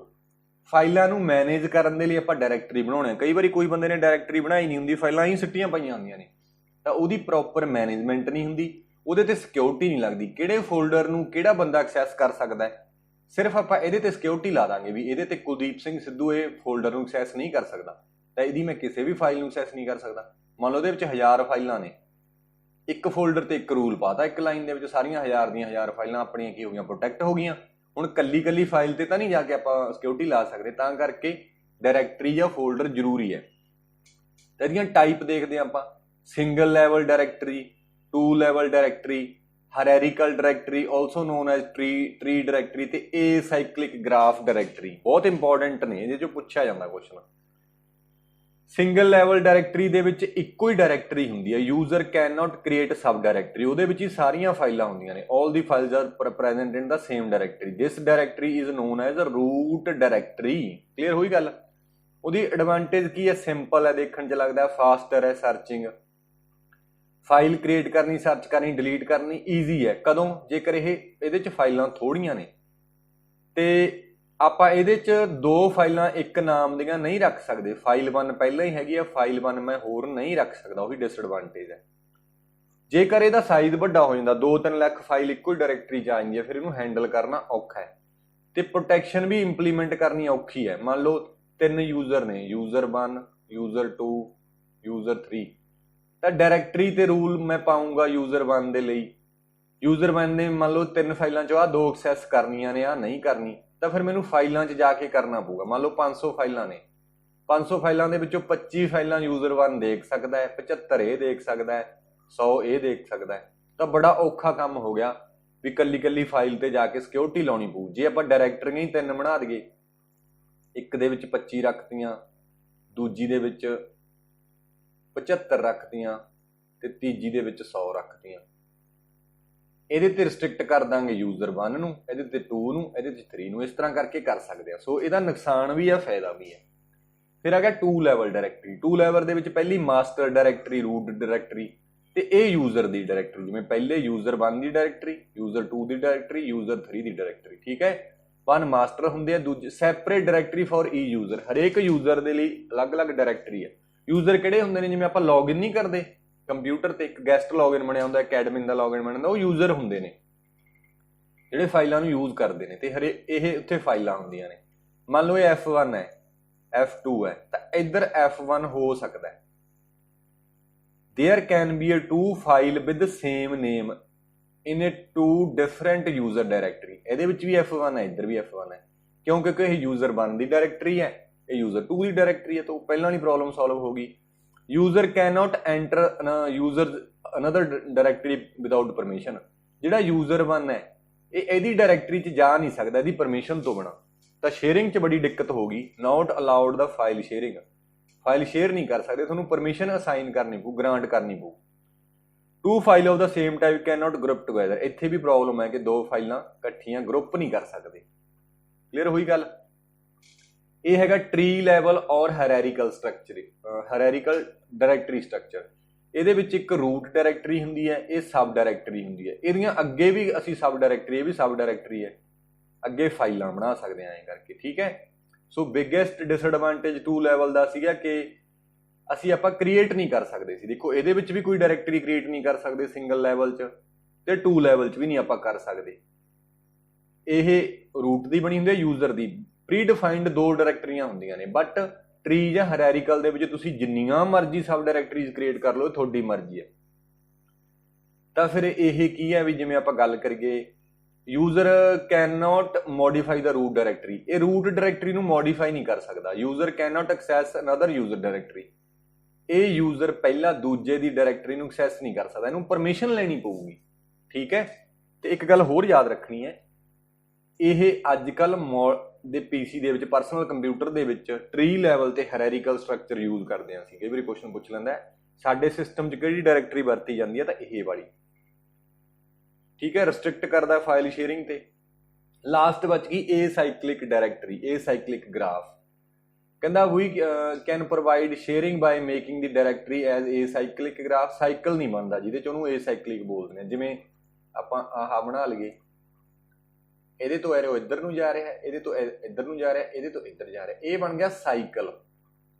ਇਸ ਦੇ ਏਸਾਈਕਲਿਕ ਬਣਾਉਣਾ ਆਪਾਂ, ਪਹਿਲੇ ਤੋਂ ਇੱਧਰ, ਇਹਦੇ ਤੋਂ ਇੱਧਰ, ਇਹਦੇ ਤੋਂ ਇੱਧਰ ਜਾ ਸਕਦੇ, ਇਹਦੇ ਉੱਪਰ ਨਹੀਂ ਜਾ ਸਕਦੇ। ਇਹ ਹੈਗਾ ਏਸਾਈਕਲਿਕ, ਠੀਕ ਹੈ। ਤਾਂ ਹੀ ਇਹ ਨਾਮ ਰੱਖਿਆ ਏਸਾਈਕਲਿਕ ਗ੍ਰਾਫ ਸਟਰਕਚਰ। ਇਹਨੂੰ ਕੱਲਾ ਗ੍ਰਾਫ ਵੀ ਬੋਲ ਦਿੰਦੇ ਆ। ਤਾਂ ਹੁਣ ਇਹਦੇ 'ਚ ਕੀ ਹੈ, in this system 2 or more directory entry can point to a same file or sub directory. ਦੇਖੋ ਇੱਕੋ ਫਾਈਲ ਨੂੰ 2 ਡਾਇਰੈਕਟਰੀਆਂ ਕਲੇਮ ਕਰ ਸਕਦੀਆਂ ਨੇ। ਇੱਥੇ ਅਸੀਂ ਲਿੰਕ ਲਾ ਦਾਂਗੇ। ਮੈਂ ਤੁਹਾਨੂੰ ਕਿਹਾ ਸੀ ਨਾ ਲਿੰਕ ਨੂੰ ਹੋਲਡ ਕਰਕੇ ਰੱਖੋ, ਅੱਗੇ ਦੱਸੂਗਾ। ਇਹਨੂੰ ਅਸੀਂ ਬੋਲਦੇ ਹਾਂ ਲਿੰਕ। ਤਾਂ ਜੇ ਹੁਣ ਇਹੀ ਫਾਈਲ ਮੈਂ ਮੰਨ ਲਓ ਇੱਥੇ ਰੱਖ ਲਈ, ਇਹਨੂੰ ਫਾਈਲ ਮੈਂ ਅੱਡ ਰੱਖ ਲਾਂ, ਫਾਈਲ ਇੱਕੋ ਜੀ ਹੈ। ਐਂ ਕਹ ਲਓ ਸਟੂਡੈਂਟਸ ਦੇ ਮਾਰਕਸ ਨੇ, ਸਟੂਡੈਂਟ ਦੇ ਮਾਰਕਸ ਨੇ, ਯੂਜ਼ਰ 1 ਦੇ ਕੋਲੇ ਵੀ ਪਏ ਨੇ, ਯੂਜ਼ਰ 2 ਦੇ ਕੋਲੇ ਵੀ ਪਏ ਨੇ। ਹੁਣ ਯੂਜ਼ਰ 1 ਨੇ ਕੁਝ ਅਪਡੇਟਸ ਕਰਤੀਆਂ ਤਾਂ ਇਹ ਯੂਜ਼ਰ 1 ਕੋਲੇ ਅਪਡੇਟ ਹੋ ਜਾਣਗੀਆਂ, ਯੂਜ਼ਰ 2 ਕੋਲੇ ਅਪਡੇਟ ਨਹੀਂ ਹੋਣਗੀਆਂ। ਤਾਂ ਕਿਉਂ ਨਾ ਆਪਾਂ ਸ਼ੇਅਰਡ ਫਾਈਲ ਬਣਾ ਲਈਏ, ਇੱਕ ਸ਼ੇਅਰਡ ਫਾਈਲ ਜਿਹਨੂੰ ਦੋਨੋਂ ਪੁਆਇੰਟ ਕਰ ਰਹੇ ਨੇ। ਯੂਜ਼ਰ 2 ਦੀ ਇਹ ਵਾਲੀ ਡਾਇਰੈਕਟਰੀ 'ਚ ਪਿਆ ਤੇ ਯੂਜ਼ਰ 1 ਦੀ ਵੀ ਸੇਮ ਡਾਇਰੈਕਟਰੀ 'ਚ ਪਿਆ। ਕੋਈ ਵੀ ਅਪਡੇਟ ਕਰਦਾ, ਯੂਜ਼ਰ 2 ਨੇ ਅਪਡੇਟ ਕੀਤਾ ਤਾਂ ਯੂਜ਼ਰ 1 ਨੂੰ ਵੀ ਦਿਖੂਗਾ, ਕਿਉਂਕਿ ਇੱਕੋ ਹੀ ਫਾਈਲ ਹੈ, ਬਸ ਲਿੰਕ ਲਾਇਆ ਹੋਇਆ। ਯੂਜ਼ਰ 1 ਨੇ ਅਪਡੇਟ ਕੀਤਾ, ਯੂਜ਼ਰ 2 ਨੂੰ ਦਿਖੂਗਾ। ਤਾਂ ਇਹਨੂੰ ਅਸੀਂ ਬੋਲ ਦਿੰਦੇ ਹਾਂ ਲਿੰਕ। ਲਿੰਕ ਤੇ ਜਿਹਨੂੰ ਹਟਾਉਣਾ ਹੋਵੇ ਲਿੰਕ, ਉਹਨੂੰ ਅਸੀਂ ਅਨਲਿੰਕ ਬੋਲਦੇ ਨੇ। ਦੇਖੋ ਕਿੰਨੀ ਵਧੀਆ ਗੱਲ ਹੈ। We can have multiple path for the same file. ਇੱਕ ਫਾਈਲ ਦੇ ਲਈ ਮਲਟੀਪਲ ਪਾਥ ਨੇ। ਦੇਖੋ ਆਹ ਦੇਖ, ਆਹ ਡਾਇਰੈਕਟਰੀ ਇਧਰੋਂ ਵੀ ਐਕਸੈਸ ਕਰਦੇ ਆ ਪ੍ਰੋਜੈਕਟ, ਇਧਰੋਂ ਵੀ। ਸੋ ਇਹਦੇ ਨਾਲ ਕੀ ਹੈ, ਕੰਕਰੈਂਸੀ ਦਾ ਕਨਸੈਪਟ ਹੁੰਦਾ ਵੀ ਡੇਟਾ ਇੱਕੋ ਜਗ੍ਹਾ ਤੇ ਅਪਡੇਟ ਹੋਊਗਾ। ਕਲੀਅਰ ਹੋਈ ਗੱਲ। ਸੋ ਇਹ ਸੀਗਾ। ਅਗਲਾ ਕੁਐਸਚਨ ਹੈ ਫੁੱਲ ਫਾਰਮ ਆਫ ULSI। ਆਪਾਂ ਪੜ੍ਹ ਚੁੱਕੇ ਹਾਂ। ULSI ਹੁੰਦਾ ਹੈ ਅਲਟਰਾ ਲਾਰਜ ਸਕੇਲ ਇੰਟੀਗ੍ਰੇਸ਼ਨ। ਸੀ ਆਂਸਰ। ਇਹ ਵੀ ਬਹੁਤ ਇੰਪੋਰਟੈਂਟ ਕੁਐਸਚਨ ਹੈ, ਡਾਇਰੈਕਟਰੀ ਸਟਰਕਚਰ ਦਾ ਹੀ ਹੈ। ਇਹ ਵੀ ਪੁੱਛਿਆ ਹੋਇਆ ਦੇਖੋ ਪਿਛਲੇ ਪੇਪਰ ਦੇ ਵਿੱਚ, ਹਨਾ। ਕਹਿੰਦਾ consider the following directory entry as shown below. ਇਹ ਡਾਇਰੈਕਟਰੀ ਐਂਟਰੀ ਹੈ, ਫਾਈਲ ਨੇਮ ਹੈ, type size, location information, protection information, open count, log, flag ਤੇ ਮਿਸਲੀਨੀਅਸ ਇਨਫੋਰਮੇਸ਼ਨ। ਕਹਿੰਦਾ when the open count and log field are used in this directory entry. ਕਹਿੰਦਾ open count ਤੇ log field ਨੇ ਜਿਹੜਾ, ਉਹ directory entry ਦੇ ਵਿੱਚ ਕਿੱਥੇ ਵਰਤੇ ਜਾਂਦੇ। ਪਹਿਲਾਂ ਆਪਾਂ ਸਮਝਦੇ ਹਾਂ ਡਾਇਰੈਕਟਰੀ ਸਟਰਕਚਰ ਕੀ ਹੁੰਦਾ। ਡਾਇਰੈਕਟਰੀ ਸਟਰਕਚਰ ਹੁੰਦਾ ਫੋਲਡਰ ਦਾ ਸਟਰਕਚਰ। ਹੁਣ ਇੱਕ ਫੋਲਡਰ ਦੇ ਵਿੱਚ ਬਹੁਤ ਸਾਰੀਆਂ ਫਾਈਲਾਂ ਨੇ। ਫਾਈਲ 1 ਆਪਾਂ ਦੇਖ ਚੁੱਕੇ ਹਾਂ, ਫਾਈਲ 2, ਫਾਈਲ 3। ਤਾਂ ਇਹ ਫੋਲਡਰ ਦੇ ਵਿੱਚ ਜਾਂ ਇਹ ਡਾਇਰੈਕਟਰੀ ਦੇ ਵਿੱਚ ਸਾਰੀਆਂ ਰਿਲੇਟਡ ਫਾਈਲਾਂ ਪਾਵਾਂਗੇ। ਜੇ ਮਿਊਜ਼ਿਕ ਵਾਲੀਆਂ ਪਾਉਣੀਆਂ ਨੇ ਤਾਂ ਸਾਰੀਆਂ ਆਡੀਓ ਦੀਆਂ ਹੋਣਗੀਆਂ। ਜੇ PDF ਫਾਈਲਾਂ ਪਾਉਣੀਆਂ ਨੇ ਸਾਰੀਆਂ PDF ਜਾਂ ਵਰਡ। ਇੱਕੋ ਰਿਲੇਟਡ ਫਾਈਲਾਂ ਦੀ ਐਂਟਰੀ ਨੂੰ ਇੱਕ ਥਾਂ ਤੇ ਰੱਖ ਦਿੰਦੇ ਆ। ਤੇ ਹਰੇਕ ਫਾਈਲ ਦੇ ਲਈ ਇੱਕ ਡਾਇਰੈਕਟਰੀ ਐਂਟਰੀ ਬਣਦੀ ਹੈ। ਜਿਹੜੀ ਡਾਇਰੈਕਟਰੀ ਐਂਟਰੀ ਦੱਸਦੀ ਆ ਉਹ ਫਾਈਲ ਬਾਰੇ ਸਪੈਸੀਫਿਕੇਸ਼ਨ ਦੱਸਦੀ ਆ। ਜਿਵੇਂ ਸਟੂਡੈਂਟ ਹੈ, ਸਟੂਡੈਂਟ ਕਾਲਜ ਦੇ ਵਿੱਚ ਜਾਂ ਸਕੂਲ 'ਚ ਐਡਮਿਸ਼ਨ ਲੈਂਦੇ ਆ ਆਪਾਂ, ਉੱਥੇ ਉਹਦਾ ਰਿਕਾਰਡ ਹੁੰਦਾ ਨਾ, ਉਹ ਰਿਕਾਰਡ ਉਹਦੇ ਬਾਰੇ ਦੱਸਦਾ ਵੀ ਕਿੱਥੋਂ ਆਇਆ, ਕੀ ਇਹਦਾ ਐਡਰੈਸ ਹੈ, ਕੀ ਇਹ ਕਰ ਰਿਹਾ, ਇਹਦੇ ਪੇਰੈਂਟਸ ਦਾ ਨਾਮ ਕੀ ਹੈ। ਉਹ ਸਾਰਾ ਰਿਕਾਰਡ ਹੁੰਦਾ ਡਾਇਰੈਕਟਰੀ ਦੇ ਵਿੱਚ, ਉਹਦਾ ਸੇਵ ਹੁੰਦਾ। ਠੀਕ ਆ। ਸੋ ਉਸੇ ਦੇ ਵਿੱਚੋਂ ਹੀ ਇਹ ਸਟਰਕਚਰ ਹੁੰਦਾ ਡਾਇਰੈਕਟਰੀ ਦਾ। ਫਾਈਲ ਨੇਮ, ਫਾਈਲ ਨੇਮ ਕੀ ਦੱਸਦਾ, ਫਾਈਲ ਦਾ ਨੇਮ। ਜਿਹੜੀ ਇਹ ਫਾਈਲ ਹੈ ਮੰਨ ਲਓ ਇਹਦਾ ਨਾਮ ਕੀ ਹੈ, ਤੇ ਕੰਸਰਨ ਇਨ ਦਾ ਡਾਇਰੈਕਟਰੀ, ਕਿਹੜੀ ਡਾਇਰੈਕਟਰੀ ਦੇ ਨਾਲ ਜੁੜੀ ਹੋਈ ਹੈ। ਟਾਈਪ ਤੇ ਸਾਈਜ਼, ਇਹ ਫਾਈਲ ਦਾ ਟਾਈਪ ਕਿਹੜੀ ਹੈ, ਕਿ ਇਹ PDF ਹੈ, ਡੌਕ ਹੈ, XLS ਹੈ, MP3 ਹੈ, ਤੇ ਇਹਦਾ ਸਾਈਜ਼ ਕਿੰਨਾ ਹੈ। ਠੀਕ ਹੈ, ਲੋਕੇਸ਼ਨ ਇਨਫੋਰਮੇਸ਼ਨ ਬਾਰੇ ਦੱਸਦਾ ਹੈ, ਕਿੱਥੇ ਇਹ ਸਟੋਰਡ ਹੈ ਫਾਈਲ, ਕਿਹੜੀ ਡਾਇਰੈਕਟਰੀ ਦੇ ਵਿੱਚ। ਪ੍ਰੋਟੈਕਸ਼ਨ ਇਨਫੋਰਮੇਸ਼ਨ ਦੇ ਵਿੱਚ ਤਿੰਨ ਚੀਜ਼ਾਂ ਆ ਜਾਂਦੀਆਂ ਨੇ, ਕਿ ਅਸੀਂ ਰੀਡ ਕਰ ਸਕਦੇ ਹਾਂ, ਰਾਈਟ ਕਰ ਸਕਦੇ ਹਾਂ, ਕਿ ਐਗਜ਼ੀਕਿਊਟ ਕਰ ਸਕਦੇ ਹਾਂ, ਡਿਲੀਟ ਕਰ ਸਕਦੇ ਹਾਂ। ਸਾਰੀਆਂ ਚੀਜ਼ਾਂ ਇਹਦੇ 'ਚ ਦੱਸੀਆਂ ਹੁੰਦੀਆਂ ਨੇ।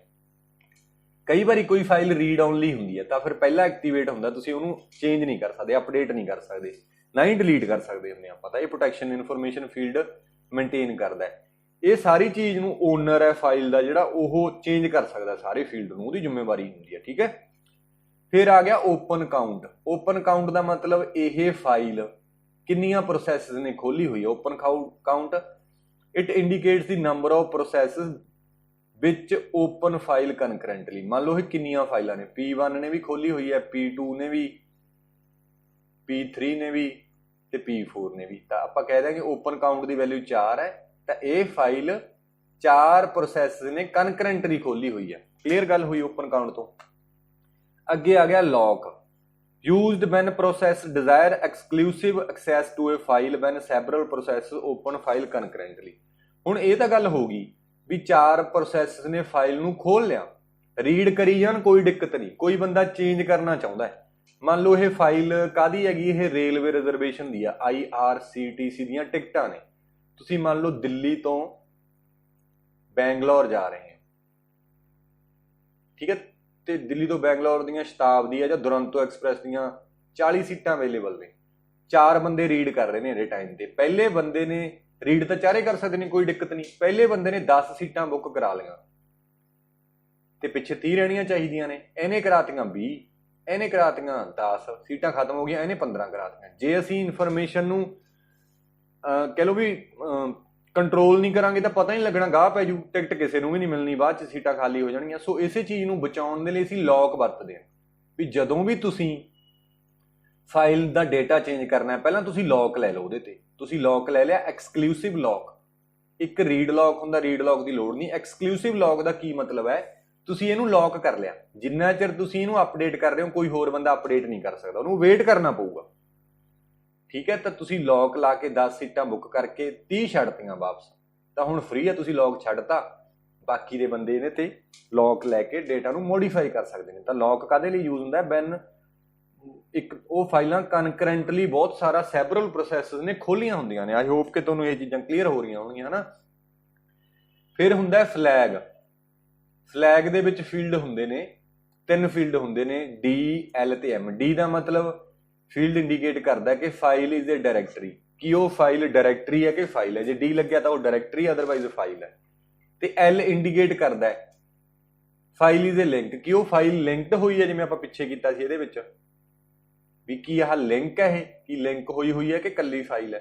ਤਾਂ L ਆਪਾਂ ਨੂੰ ਇੰਡੀਕੇਟ ਕਰਦਾ ਲਿੰਕ। ਤਾਂ M ਇੰਡੀਕੇਟ ਕਰਦਾ, indicate the file is a mounted file system. Mount ਕੀ ਕਰਨਾ ਹੁੰਦਾ, ਜੋੜਨਾ। ਜਿਵੇਂ ਪੈਨ ਡਰਾਈਵ ਚੱਕ ਕੇ ਆਪਾਂ ਆਪਣੇ ਲੈਪਟਾਪ ਦੇ ਨਾਲ ਲਾ ਦਾਂਗੇ ਤਾਂ ਆਪਾਂ ਕਹਿੰਦੇ ਪੈਨ ਡਰਾਈਵ ਮਾਊਂਟ ਕਰਤੀ ਆ, ਪੜ੍ਹ ਵੀ ਲੈਂਦੇ ਆ। Mounting is a process by which the operating system makes the file and directories on storage device available for the user to access via computer file system. Computer ਦੇ file system ਦੁਆਰਾ ਉਹ file ਨੂੰ ਜੇਕਰ ਅਸੀਂ use ਕਰ ਸਕਦੇ ਹਾਂ, access ਕਰ ਸਕਦੇ ਹਾਂ, ਉਹਨੂੰ ਅਸੀਂ ਕੀ ਬੋਲਦੇ ਹਾਂ, ਮਾਊਂਟਿੰਗ। ਸੋ ਫਲੈਗ ਫੀਲਡ ਦੇ ਵਿੱਚ 3 ਚੀਜ਼ਾਂ, ਤਿੰਨੇ ਬਹੁਤ ਇੰਪੋਰਟੈਂਟ ਯਾਦ ਰੱਖਣਾ, D ਤੇ ਡਾਇਰੈਕਟਰੀ, L ਤੇ ਲਿੰਕ, M ਤੇ ਮਾਊਂਟਿੰਗ। ਤੇ ਮਿਸਲੀਨੀਅਸ ਇਨਫੋਰਮੇਸ਼ਨ ਦੇ ਵਿੱਚ ਉਹ ਇਨਫੋਰਮੇਸ਼ਨ ਰੱਖਦਾ ਹੈ ਟਾਈਮ ਆਫ ਕ੍ਰੀਏਸ਼ਨ, ਓਨਰ ਕੌਣ ਹੈ ਫਾਈਲ ਦਾ, ਕਿਹੜੇ ਟਾਈਮ ਦੇ ਵਿੱਚ ਫਾਈਲ ਮੋਡੀਫਾਈ ਹੋਈ ਹੈ ਲਾਸਟ। ਠੀਕ ਹੈ, ਇਹ ਵਾਲੀ ਇਨਫੋਰਮੇਸ਼ਨ। ਤਾਂ ਹੁਣ ਆਪਾਂ ਪੜ੍ਹੀਏ। ਫਿਰ ਕਹਿੰਦਾ 2 ਚੀਜ਼ਾਂ ਪੁੱਛ ਰਿਹਾ ਸੀ ਉਹ, ਓਪਨ ਕਾਊਂਟ ਤੇ ਲੌਕ ਕੀ ਕਰਦਾ। ਹੁਣ ਸਾਨੂੰ ਪਤਾ ਲੱਗ ਗਿਆ ਨਾ।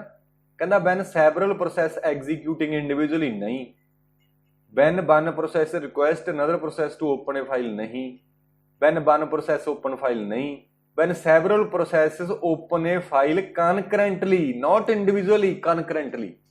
open count ਤੇ ਲੌਕ ਉਦੋਂ ਵਰਤਾਂਗੇ ਜਦੋਂ ਇਹ ਫਾਈਲ ਨੂੰ ਇੱਕ ਤੋਂ ਜ਼ਿਆਦਾ ਪ੍ਰੋਸੈਸ concurrently ਇਹਨੂੰ ਖੋਲ ਰਹੀਆਂ ਨੇ, ਤਾਂ ਉਸ ਨੂੰ ਇਹ ਵਰਤਿਆ ਜਾਊਗਾ ਫੀਲਡ। ਠੀਕ ਹੈ, ਫਿਰ D ਆਨਸਰ ਹੈ। ਸੌਖਾ ਕੰਮ ਹੈ ਨਾ, ਜਦੋਂ ਅਸੀਂ ਕਨਸੈਪਟ ਸਮਝ ਜਾਂਦੇ ਹਾਂ ਫਿਰ ਨਹੀਂ ਸਾਨੂੰ ਔਖਾ ਲੱਗਦਾ। ਜ਼ੋਰ ਤਾਂ ਮੇਰਾ ਬਹੁਤ ਲੱਗ ਰਿਹਾ ਹੈ, ਪਰ ਕੋਈ ਗੱਲ ਨਹੀਂ, ਤੁਹਾਨੂੰ ਸਮਝ ਆਉਣਾ ਚਾਹੀਦਾ। ਪਰ ਆਪਣੀਆਂ ਕੁੱਤੀਆਂ ਸਬ ਇੰਸਪੈਕਟਰ ਵਾਲਿਆਂ ਤੋਂ ਥੱਲੇ ਨਹੀਂ ਬੈਠਣੀਆਂ ਚਾਹੀਦੀਆਂ। ਉਹਦੇ ਨਾਲ ਵੈਸੇ ਤਾਂ ਤੁਸੀਂ ਸਾਰੇ ਹੀ ਦੇਣੇ ਹੋਣਗੇ, ਮੈਨੂੰ ਪਤਾ ਹੈ, 3 ਹੀ ਪੇਪਰ ਭਰੇ ਹੋਣਗੇ ਤੁਸੀਂ ਪੰਜਾਬ ਪੁਲਿਸ ਦੇ। ਚਲ ਕੋਈ ਗੱਲ ਨਹੀਂ, ਦੋਨੋਂ ਪੇਪਰਾਂ ਦੇ ਵਿੱਚ ਹੀ ਤੁਹਾਨੂੰ ਮਹਿਸੂਸ ਹੋਵੇ ਵੀ ਹਾਂ ਠੀਕ ਹੈ ਯਾਰ, ਅਸੀਂ ਮਿਹਨਤ ਕਰੀ ਸੀ, ਅਸੀਂ ਵੀਡੀਓ ਦੇਖੀਆਂ ਸੀ, ਕਿਸੇ ਬੰਦੇ ਨੇ ਸਾਨੂੰ ਪੜ੍ਹਾਇਆ ਸੀ ਤੇ ਸਾਡੇ ਕੁਐਸਚਨ ਤਰਦੇ ਤੁਰੇ ਜਾਂਦੇ ਆ ਕੰਪਿਊਟਰ ਦੇ।